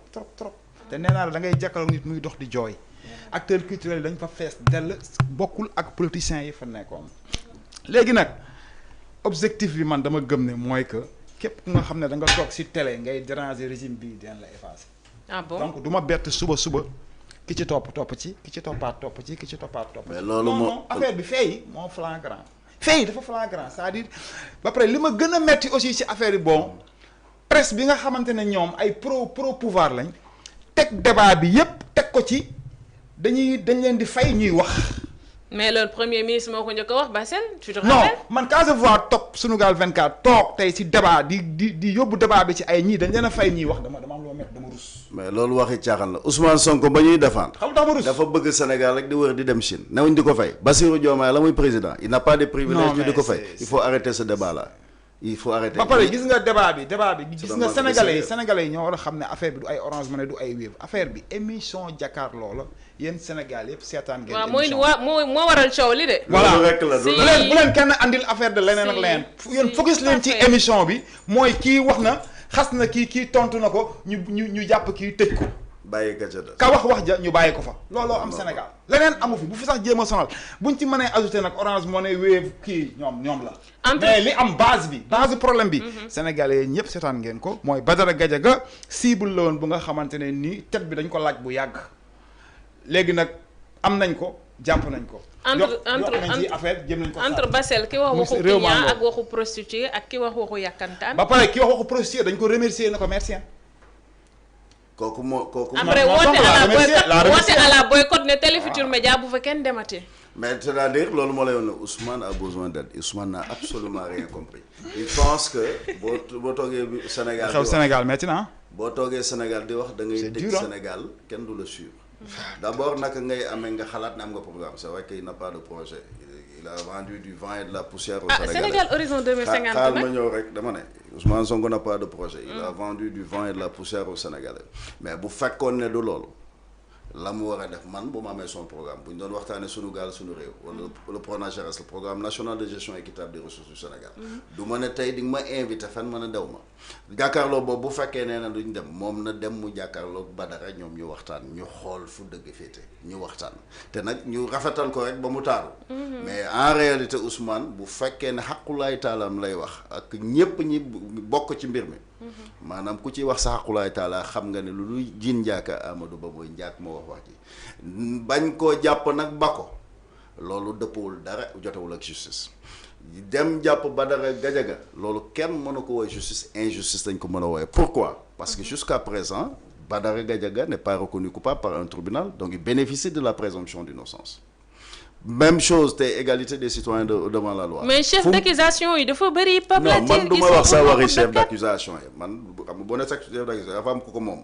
xam naa li lépp demee mais damay wax mot par mot dama ne fii kenn exercer wu fii une parcelle des prérogatives du président de la République tey propos contraire aux bonnes mœurs kenn moo ko fi tenir en tout cas lu ji njàkk mooy njàkk ndax moo ubbi baal bi moom moo fi wax loolu moo saaga Ousmane Sonko saaga Adji Sarr saaga nu ñun ñëpp ndax bu yëkkatee baat ba mu yëkkate te ñemoo ma nekk fii di ko tudd ndax Baye Fall la ñemoo ma ko wax suma kanam muy kilifa rawatina sumay njaboot kon waroon na jàpp convoqué ko mooy Amadou Ba bu fekkee bëgguñu def 2 poids 2 mesures bu ñu defee nii nag defee ne kenn la ñuy nax suñu bopp la ñuy saboté ndax barki démb bi nga xam ne surtout bi ñu koy def fekk président Diomaye nekk ak Donald Trump. il serait gêné ku xam Trump xam ko gis nga na mu def président Afrique du Sud xëy na mun na ko ñàkk a def mais boo ne ñëw Sénégal nga représenté le même jour ba nga yegsi du point de vue de la démocratie parce que ñoo tax ñu la recevoir en tant que première démocratie mais dañuy yëpp lupp yi caméra yi tourné ko Sénégal ñu ne lan moo fa xew yow kat da nga ñëw ne yow démocrate nga mais plus ou moins na ngay doxee kenn xamul lu mu doon c'est en antiphase avec tout simplement la démocratie donc il y a des gens yoo xam ne seen objectif la mu doon du ma tudd kenn ku ci yëg sa bopp jàppal na yow laay waxal mais am na ñoo xam seen entreprise c'est tout simplement une entreprise de sabotage pour que bu ñu paree fii ak 5 ans yi boo neetee Bassirou Diomaye ñu ne cam ñu ne kay xanaa waaye moom bu ko kenn xalaat moom ci boppam nag bu xamee mbir mi ni mu war a demee la ko war mooy mu assumer la plénitude de la fonction présidentielle bu ko Sénégal ak gënal keneen fee Abdou Nguer def nekk ma tàmbalee wax ko ndax loolu la ñu bokk dëgg mënul boole deret la ñu bokk waaye dëgg moo ca gën tey ñu muy Bassirou Diomaye Faye mu Ousmane Sonko ku ci juróon Abdou Nguer yërëm ko ku ñu la jiitalee ci pénc nag da ngay fexe gore digganteeg sa bopp digganteeg sa borom digganteeg ñii la jiital pourquoi bu ma demoon bay jàppe te jàppe mënta ñàkk li may jàppe nit damay leer na bu ko suma doom defee ma jàpp ko mais am na loo xam bu ko suma doom defee ma wut koo layal du ma ci jàpp doomi jàmbur loolu mooy maandu képp ku ko ci deful te damay wax ci benn mbir nag illustré ci Ousmane dafa taxaw dem na Chine def na yooyu ñu yaa dem Chine di solay ma déjà il apparaît comme ce qu'on appelle un acquis politique mënuma ñëw ñuy débattre ma sol sa yére déedéet de domination la xam nga la da ngay am ascendance suma kaw ça se fait pas mun naa ñëw nag andi la suma njaxasi Baye Fall jox la bu may dem nga jox ma sa wér bu ma ñibbisee suma kër daal di sol mais il est parti là-bas ñëw wër malgré li mu wër yëpp xam naa mooy promenade am bi gën a sori ak jet xaw ma nu mu doon lu mu fa demee xam ma waaw mais dem na daal promenade am ba ñëw toog la mu ñu wax d'abord moom loolu doon na ko misaal yàlla xam li tax defuma président na bàyyi ponkal moomu xel Bassirou Diomaye aussi ma di ko ca woo waaw ndax dëgg rek ay dëgg tey di ko ca woo pourquoi parce que moom dama ko gis tabaski mu jule ba noppi am nit ñu ko wër ñuy wax ñu ne waajaa ngi mais moom ci boppam lan la wax nanu baalante ak waaye nanu ñaan yàlla fekke déwén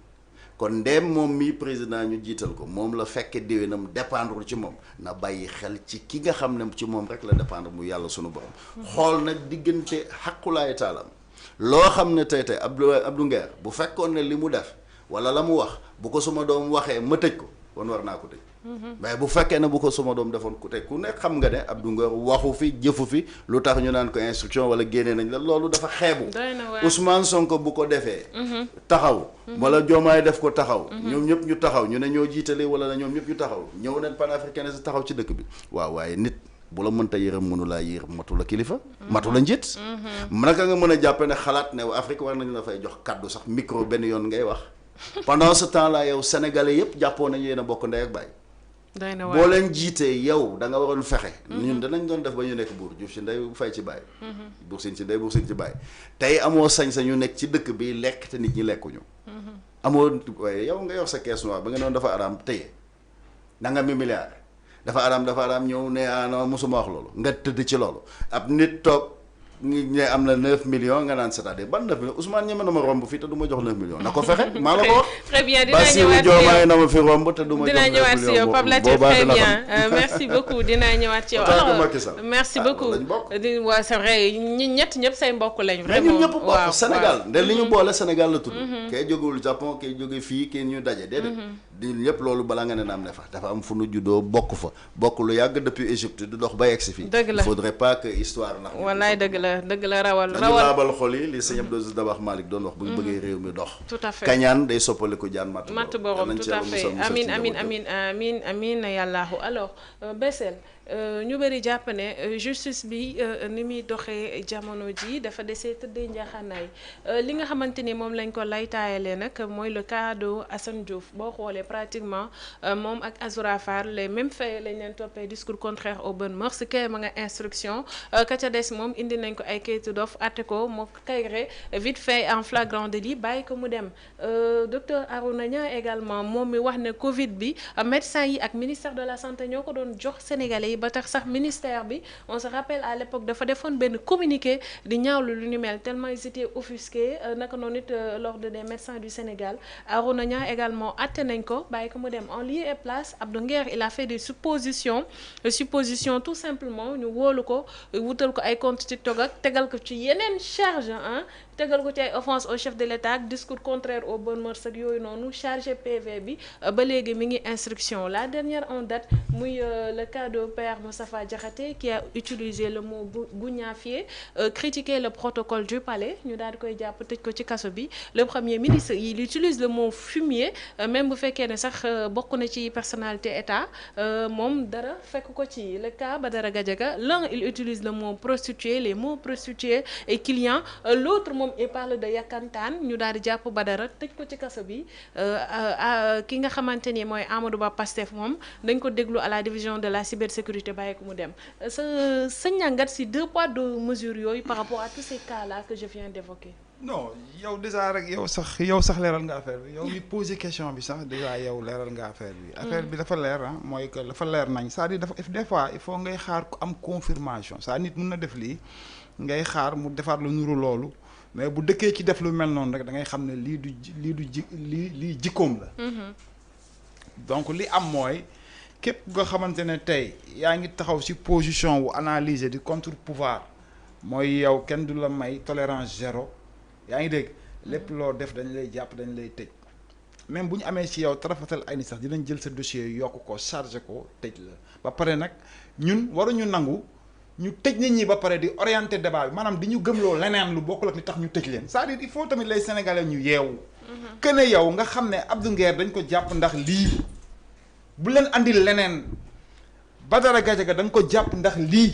mais bul andi Orange Money bul andi taal dëkk bu ñu gëmloo loolu bu leen gëm loolu gëm leen ne dañ ko jàpp ndax émission nangam gëm leen ne cible la gëm leen ne day déranger état loolu mooy réalité bi Abdou Nguer nga gëm loolu keneen nga gëm loolu keneen nga gëm loolu c'est-à-dire faut pas que man je suis pas d'accord que nee naa la après émission yi nga gis seen chroniqueurs yi seen journalistes yi am na si benn bu ñu ma invité mais daw ma parce que dañuy maa ngi leen di seetaan en sur yoon bi laa wàññee ko ñu bëgg a jël débat bi yëpp ci waaw dañ leen di fay ñuy wax sawaay moo doon recevoir xaalis bi moo doon séddale gars yi moo jëndal gars yi xar moo jëndal gars yi xar mais Aïssatou Diop Fall toogul fii mu ne Akhenaton moo ma jëndal xar tabaski Akhenaton fan la bokk du Pastef la bokk dëgg la kon Akhenaton dañ ko fay kon Pastef la bokk il faut que ñuy arrêter de ñu divertir c'est-à-dire les Sénégalais pour ñu génn ci situation bi nekk mooy dañuy focus ci l'essentiel bi lu bula ngeen xam ne dafa bula lu ñuul ngeen xam ne dafa ñuul lu weex ngeen xam ne dafa weex bu leen kenn gëmloo lu weex dafa jaune wala lu jaune dafa noir man pour man fa la dëkk bi toll jot na nag gars yi ubbi seen bopp ubbi seen xel xam parce que damay dégg ñu naan xaw ma gars yi amuñu nit kenn génnul mais yaakaar naa ne li nekk ci xol yi instant yi fees na Sénégalais yi ñu bëri seen xol dafa. en réalité les Sénégalais sont def attention am na gis nga lu yàgg ci xol bu exploser problème mun na am. te tey amul benn médiation tey amul benn rupture tey bu nga xamante ne nii tey gis nañ ko maanaam man gisuma tey xam nga yàgg naa ko wax fi tey gisuma tey benn médiation tey bu jomaay jékki-jékki sax ne xaaral ma contacter les chroniqueurs ñu waxtaan. dialogue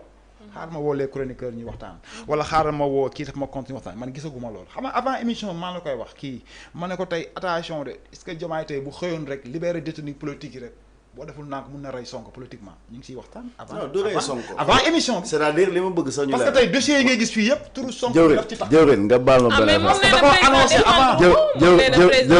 jëwrin nga baal ma ci benn affaire. affaire du rey Sonko yàllaa ko bind Diomaye kenn moo ci rey kenn. politiquement waaye nit laa wax da ngay def lu nite ak lu nit war a def nit ku baax rawatina nga bokk fu baax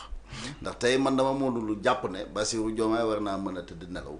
ay nit ci dëkk bi ndax ku ko déggoon démb ci discours am ba mu ne les magistrats dañu war a def stage carcéral quelqu'un comme ça quand même nit mënoon na am yaakaar ne bu ñëwee am na loo xam ne aucunement du ko mën a nangu ak kum mën a doon même bu doon koo xam ne moo ko jural boppam ndax man am na loo xam ne mbindeef mënuma caa dugal am ko yàlla bind ko ma ca mën a dugal waaw donc mbir mi mooy comme li nga wax léegi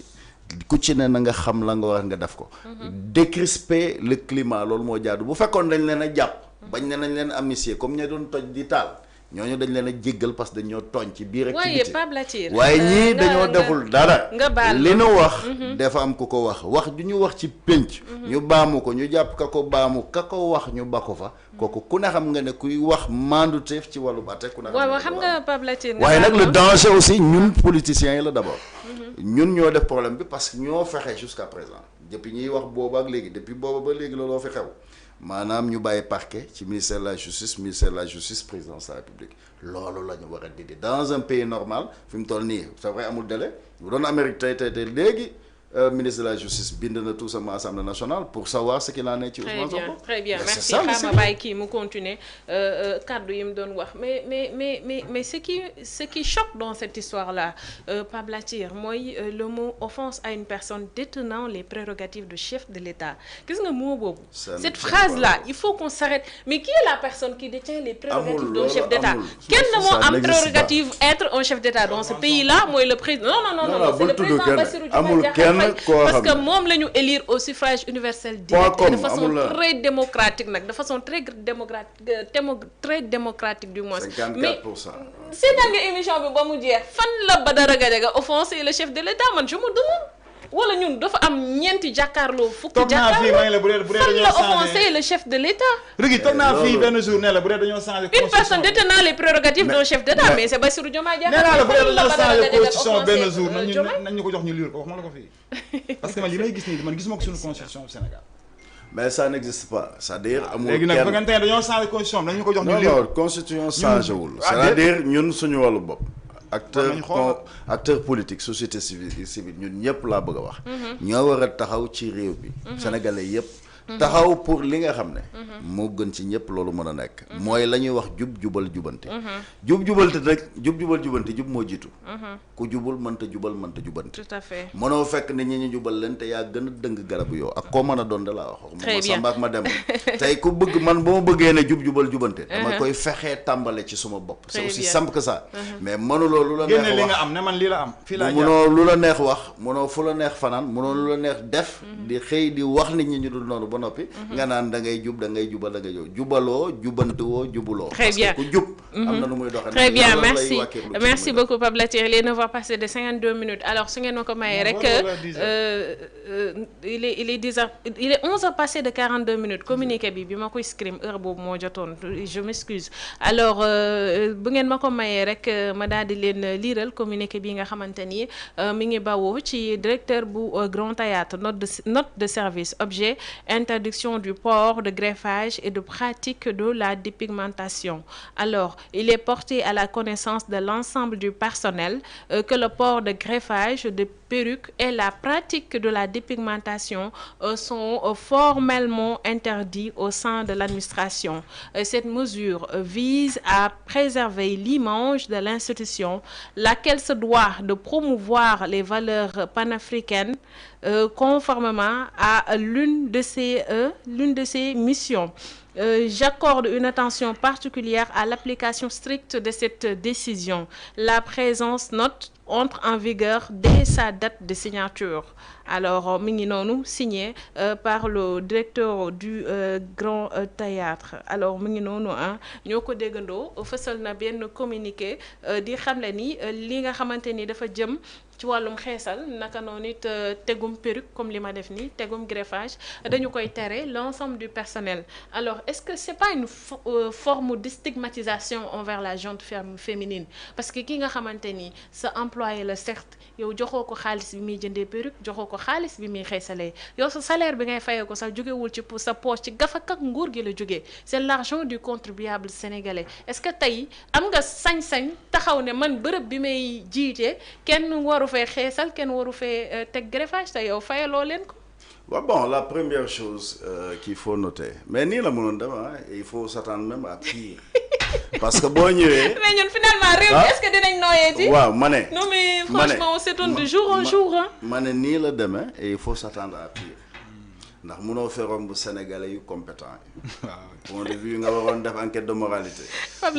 waroon a def appel à candidature. dem fal yaa ma neex mais finalement doo ami as parce que tey kii normalement fii lay xamee ndax Ousmane li muy wax autorité am na fii lay xamee réellement loolu bu doon man à la seconde qui suit je te démets tes fonctions. waaye xanaa kilifa gisul communiqué bi moom mi PCA au Grand Théâtre. dama ne bu doon man daa wax à la minute qui suit je te démets tes fonctions bu ñu bokkee ndey ak bàyyi parce que da ngay yàpp Sénégalais. munoo fi ñëw di def discrimination ci loo xam ne ki tey yow boo yoree sa sikkim c'est vrai ñii ñooñu fi doon wax ne dañoo bëgg a jëlee réew nit ñi ci jaamu nit yóbbu leen ci jaamu yàlla. wala caaxaan yooyu mooy la tey xaaral ma pare rek. dama ne xaaral ma ñëw ba da ngay bu mu spécifique bàyyil na rek ma wax li dama ne kii moo fi voilà caaxaankat bi moo taxaw ne moom mooy taxaw. non may ma àggal li may wax fulal moo tax ma di ko wax dama ne caaxaankat bi moo taxaw naan dafay xas sunuy jigéen ñun nag dama bëgg ñu jàpp ne constitution moo ñu boole ci li ñuy wooy réew mi au-delà de li ñu bokk d'abord da dul weg nit ñi d'abord yow sa cahier de charge li nga war a def en tant que DG tu n'as rien à faire DG la wala lu mu doon tu n'as rien à faire nga naan nit ñi femmes yi seen bopp ñoo war a mobiliser wu la jeune féminine parce que depuis pas mal de temps ñu ngi bàyyi seen loxo la ñu waroon a xeexuñu ko voilà parce que tey yabaate mënta weesu man mi wax yow je suis panafricaniste waaye tey la nga ne moom la ñuy roy ci tubaab du loolu yow li ngeen andi di ko promouvoir moo gën a yées tubaab bi mu fi newoon le code de l'indigénat la tegoon di tëj sénégalais yi bi ngeen ñëwee lu yées ngeen di nekk di jàpp sénégalais yi ka tëj looloo jara dindi ñaar fexe ba béykat bi pétrole beeg sàmm ak yooyu moom sàmmkat beeg nappkat bi béykat bi jot ca loolu la ñuy wax panafricanisme c'est d'abord le respect des pères les pères fondateurs mënoo ñëw fekk dëkk bi da nga ko fekk ñu tabax ko ba pare mënoo fa fekk di saaga nit ñi ñett da nga liberté de culte mënoo moom tey fekk nit d'abord Sénégal loolu dañ ko war dindi sax damay dem des fois da ngay romb nga fekk dans une brigade wala même fu mu mën a doon nga gis ku def ay njañam yegg si ñu ne dañ ko wat yow ku ñu jugé gul atteguñu ko ban droit nga am nga naan da ngay dagg njañam parce que loolu liberté de culte la mën na nekk un rastaman mën na nekk un baaf dafa am loo code de l'indigénat tubaab bi moo ko doon def pour déshumaniser ñu soumis la def la nangam loolu la ñu war a dindi ci réew bi mais ku taxaw DG bu taxaw mu naan la xeesal gauche droite moom est-ce que est-ce que non dafa moomul nit ñi bay wax kuy xeesal mu daf ko moomul parce que xeesal du li mu reeree moo neex rek non xaaral li mu reeree moo neex de non kii bu ñu kaf ak moom man bu may wax bu may wax jaw saxee nañu parce que lii c'est du sérieux non c'est sérieux c'est des gens yoo xam ne xamuñu ba ca yem ndax man am na loo xam du ma ko tudd fii jarul wax dama bëgg rek nga di ma dégg bu ma junjee sax bul tudd dafa am yoo xam un danger qui guette le Sénégal faisons attention et parce que ñii seen responsabilité du ñaan yàlla ngay jubloo ni say yoon nawul suma diggante ak yàlla yow la nga jiitu mooy sunu yëf fexeel ba suñu alal bi nu bokk dénk la ko bu ko lekk fexeel ba ak yelleef yi ñu am bu ko kii mais un DG qui pense comme ça mais nag bu fekkee da ngay jël benn waay bu jóge fële nga def ko DG jël benn waay bu jóge fële def ko PCA mais tey une direction normale kii boo ko gisee rek xam ne il manque de sérieux boo ko gisee tey direction normale am na loo xam bu ko bëggoon def sax tey le conseil d'administration war a mën a taxaw mais surtout constitutionnalité la ñuy traité ci bépp question mais ki wax loolu non seulement saaga na maanaam yëkkati na wax ju tegginawul jëme ko ci soxna yi mal quelle que soit leur obédience ñun bu ñu sañoon ñëpp mel ni man waaye ñëpp melu ni man ñuul kukk mais loola ñu man sama responsabilité personnelle la amul fenn foo xam ne moom am na droit ca liggéey ba mu kii est-ce que dañ ne moom bu mënul lii maanaam dañ ko ne bu xeesee wala bu ñuulee duñ ko jël wala boo takkee greffage moom du sol costume sabadooram ba mu sol fu ñu ko bindee mais moom du pese am sax artiste rappeur la non mais waaw mais fa la problème yi sax tàmbalee mais moom en personne laa wax li mu wax daal fi lay xamee Ousmane li muy wax autorité bi muy bañ ci gisum te di ko bañ ci joomaay bay wax li muy wax ndax moom am na autorité c'est à lui de démettre tous ces gens yi nga xam ne dañuy xas au Sénégal parce que munoo am ay nit ñu jàng am compétence partout à travers le monde nga bàyyi leen fa jël ay nit ñoo xam ne sawaay ay caaxaan la ñuy nekk nga leen di jël naan ay DG non et puis quel est l'intérêt de faire ce communiqué là parce que moi le communiqué bi ma ko waxee moi je suis allée au niveau de la convention des jeunes reporters ndaxte foofu laa bokk ma dugg si site convention bi ma xool ko effectivement j'ai trouvé le communiqué là-bas parce que foofu lu fa dugg rek généralement ay information yu leer te wóor lañ donc du coup quel est l'intérêt d'en faire un communiqué pour dire que ne ku fiy duggati bul xeesal mais la personne elle est libre de faire de sa vie mais c'est-à-dire exiger la déclaration universelle de l'homme la personne elle est libre de faire de sa vie ce qu'elle veut man je ne suis pas là pour faire la promotion de la dépigmentation mais nit ki la muy jëndee xeesalam yow jëndoo ko la muy jëndee ay pérugam jëndoo ko mais ki bëgg a sol jël xam mbaa mu sol burxa ñëw liggéey si kooku moom la ki sentir teg perruque maye benn chemise am bu baax ak benn pantalon mais loolu kooku moom la les personnes ont leur liberté yow ci liggéey bi nga leen jiite li la war mooy xëyal heure wàccal heure de pointage da nga ko respecté sa liggéey na nga ko respecté semaine bi waxtu wi nit ki respecté liggéey mais la personne ce qu'elle porte et ce qu'elle fait de sa vie je suis désolé monsieur le directeur mais ça ne vous regarde pas waxtu wi semaine prochaine bu ko fa fekkee ma xam ne Ousmane n'est pas dans ce qu'il dit bu bëggee autorité nit mënul ñëw di xas nit ñi naan c'est-à-dire ban panafricanisme do ay caaxaan donc man sama xalaat mooy que dafa am lu nga xam ne mos nañ ko wax ci télé yàgg na du tey mooy que lépp luy culture na acteurs culturels yi am fulla gérer ko seen bopp lépp luy culture mu bañ a nekk ci poste politique biñ koy wax ci télé ça fait ay mat na ay 4 ans tey résultat baa ngi nii mooy gis nga culture dafa am ñu nga xam ne ci la ñu nekk màgg ci juddu ci représenté fi Sénégal lu nekk tey ñoom ñoo ñàkk fayda tey au lieu ñu gérer culture bi jéem a téye chaîne bi structuré ko yaa ngi dégg ba nga xamante ne lépp luy nomination tey warul mën a génn seen biir pas mu nekk appel à candidature ñu jël ko jox ko acteur culturel tey résultat baa ngi nii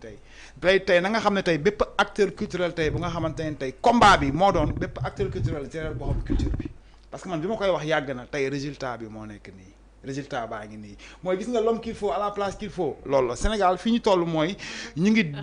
ñoo ngi génne ñu ngi génne professionnel di teg amateur te gis nga nit lu mu xamul boo ko joxee fi rek lay mujj maanaam kii li muy wax ça n'a rien à voir ak culture c'est-à-dire kii man bi ma ko jëkkee dégg damaa yaakaar ne gars yi ñoo koy saboté contre feu la mais bi ma gisee suñu groupe ama association des managers gars yi na ci débat bi laa xam ne là c'est du sérieux ba pare li ma gën a metti si wàcc nag waa ngi defaat vidéo nag di gën a leeral affaire bi saa nag man bu doon maay état bi dama koy jël yóbbu ko grande mosquée donc daf ko fa DG mu géré ko mais xanaa waxuñ ko ma ne moom la am na vidéo bu ma gis xaw ma nu ko gars yi defee bu dee IA la xaw ma mais am na waaju ma gis muy taaj temps ma ne xanaa ku taaj temps waxoon ak DG kii taaj temps waxtu bi mi ngi ñu tàmbalee te loolu mu def moo gën a yéeme sax ndax lii mbaxana la daa mel ni costume mais costume bu doon panafricaniste du sol costume mais loolu di waxi caaxaan nit ki la muy gën a morom buy sangu du ko summi. non mais ñëpp xam nañ ne tenue décent. mais il faut exiger nag qu'il soit démis de ses fonctions. ñun ñuy def émission sax on ne s'habille pas n'importe comment pour être sur le plateau parfois man le matin avant de venir dinaa génne lu mat 4 tenues sama yaay danaa ma da nga mel ni mannequin bu def. sa waay ñun de parce que c'est une question d'image avant tout il ne s'agit pas de s'habiller de façon dénudée wala de façon vulgaire mais nit ki également am na loo xamante ni moom moo ko moomal boppam faut que nga bàyyil nit ki également li nga xamante ni moo ko moomal boppam mu mën ko exercer pleinement parce que loolu nit ki la c'est la personne du loo xamante ne mën nga ko confisquer ci moom liberté boo xamante ni moom moo ko moomal boppam c'est pas pour rien que nos parents bu ñu juddoo màgg dañuy bàyyi ñu exercer métier bi ñu bëgg c'est pas pour rien que sa doom da nga koy laaj lan nga bëgg a doon ëllëg mu ne la nangam parce que am na loo xamante ni nit ki moo ko moomal boppam également alors Pape Latir on devait parler de la ville de Dakar parce que Abass Fall il veut être le maire à défaut d'être le maire même s'ils sont minoritaires boo sàgganul dinañ fa yóbbu délégation spéciale parce que bi ñu démettre Barthélémy Dias de ses fonctions ba léegi Ndakaaru Ndiaye amagul maire on devait également parler de la dégradation de la note du Sénégal Moody's Power kay du moins ba naka la tuddati sax Standard Power ba léegi nii ñu ngi woy di dégrader la note du Sénégal ginnaaw bi ñu ko defee une première fois Moody's également dégradé na la note du Sénégal mais bon waxtu bi moo ñu xaw a xoj rek lu neex du doy xanaa dama lay bàyyi nga daal di tàggatoog mbokki internet yi nga xamante ni ñoo ñuy seetaan yow moom fii sa kër la xam naa ne di nga fi ñëwaat très prochainement incha allah. waaw alhamdulilah bil intihaay ñuy sant yàlla bu baax a baax di rafetlu encore une fois invitation bi. yi nga mujjee brosser xëy na dañ cay càpp tuuti rek doog a dem. bu ñu ne au niveau de Dakar ñu ne Abass Fall ku koy xool ak déglu ko dégg mu wax nga di ko xalaat di def maire Dakar. Je pense qu'on a raté l'opportunité de laisser Barthélémy Dias. bokkuma partem nangam ak nangam non très loin s'en faut. Moi je suis militant panafricaniste mais dëkk bi ñu ñëpp ko bokk. boo nga jëlee Barth au moins il avait au moins décliné des ambitions yoo xam ne plus ou moins nga gis yoo xam ne au moins plus ou moins ne serait-ce que fa ñu jëm Dakar 26. munoo wëlbatiku nga ñëw ñu ne kan mooy Abass Fall dégg nañ barki démb di mu fi yëkkati maa ngi romb fa le siège ba la sax am du ma gis mais quelqu'un comme ça du ko ñuy jox tout simplement mairie Dakar je m'arrête là parce que c'est pas personnel. ci campagne bu métti c'est tout simplement la vérité en tout cas ku ko def aussi na nga xam ne yaa ko def. yaa def la neex waaye Abass Fall son profil n'a rien à faire avec la mairie de Dakar. boo loolu la jàll nag tey en tout cas la ñuy sant yàlla encore une fois donc c'est vrai que. lii xew yëpp xew na ci dëkk bi lu ne mën nañ ko waxtaane mais je voudrais bien que les gens reviennent tout simplement à la raison et surtout de ku ci ne xam la nga xam ne moo la war parce que boo dégloo léegi président dégg naa ko mu ne way amuma problème ak diw personne ne s'attend à ce que normalement Bassirou Diomaye Faye ak Ousmane Sonko am problème par contre am na fa confusion am le président ak le premier ministre c'est ça la différence premier ministre bu xamul ne kii président la ça n'a rien à faire avec Ousmane et Diomaye tey bu ñu am na ñuy wax naan way dox les offices la ñu war a wax c'est de ramener Ousmane à la raison c'est vrai Diomaye a commis une grosse erreur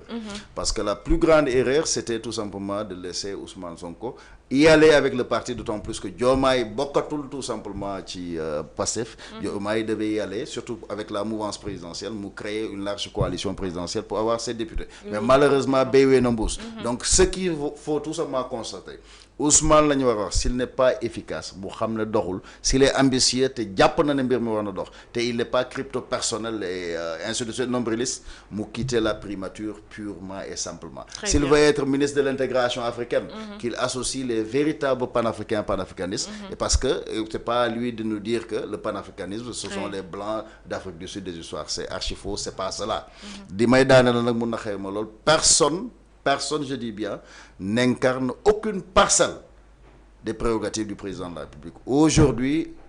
le président de la République du Sénégal s'appelle Bassirou Diomaye Faye. C'est aux Sénégalais de voir ndax liggéey na mook Ousmane wala ku mu mën a jël premier am nañ résultat bu ñu àggee ci cappaandaw la incha allah ñu xam dañ koy renouveler mandat ou non, mais ça s'arrête là. Il faut qu'on soit sérieux avec ce pays. Le réew mi lu ñu doon suñu maam yàbb suñu très bien, merci beaucoup, merci. Gis nga moom il parle en parabole nag, mais man dama lay dégg bu baax Pape Latir. Vraiment merci beaucoup, c'est toujours un plaisir pour moi de partager un plateau avec toi. Je rappelle que ni yow yaa jiite le mouvement bi ñu tuddee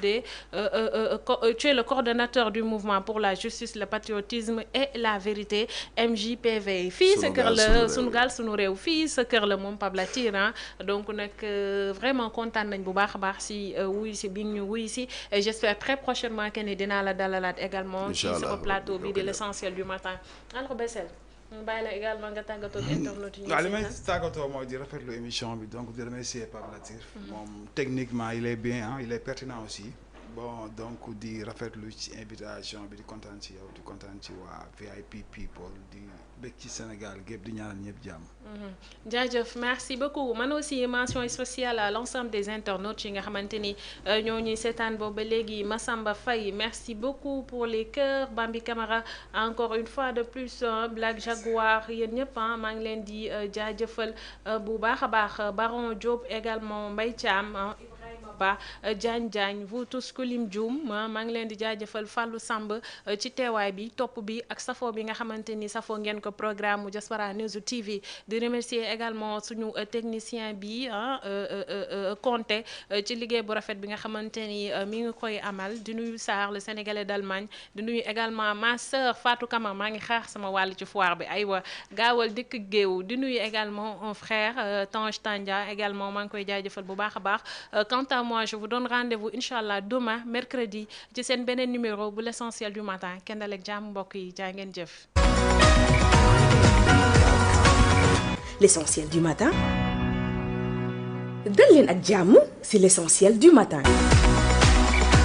seen émission bi am bés bu nekk ci seen chaîne Diaspora News TV. te di leen andil xibaar yu yees pekk ci liy xew ci bis bi pour que tàmbali ko ak jàmm. soo bëggee xam lépp luy xew jàppal bi émission dina la jox information. L'essentiel du matin. dal leen ak jàmm ci l'essentiel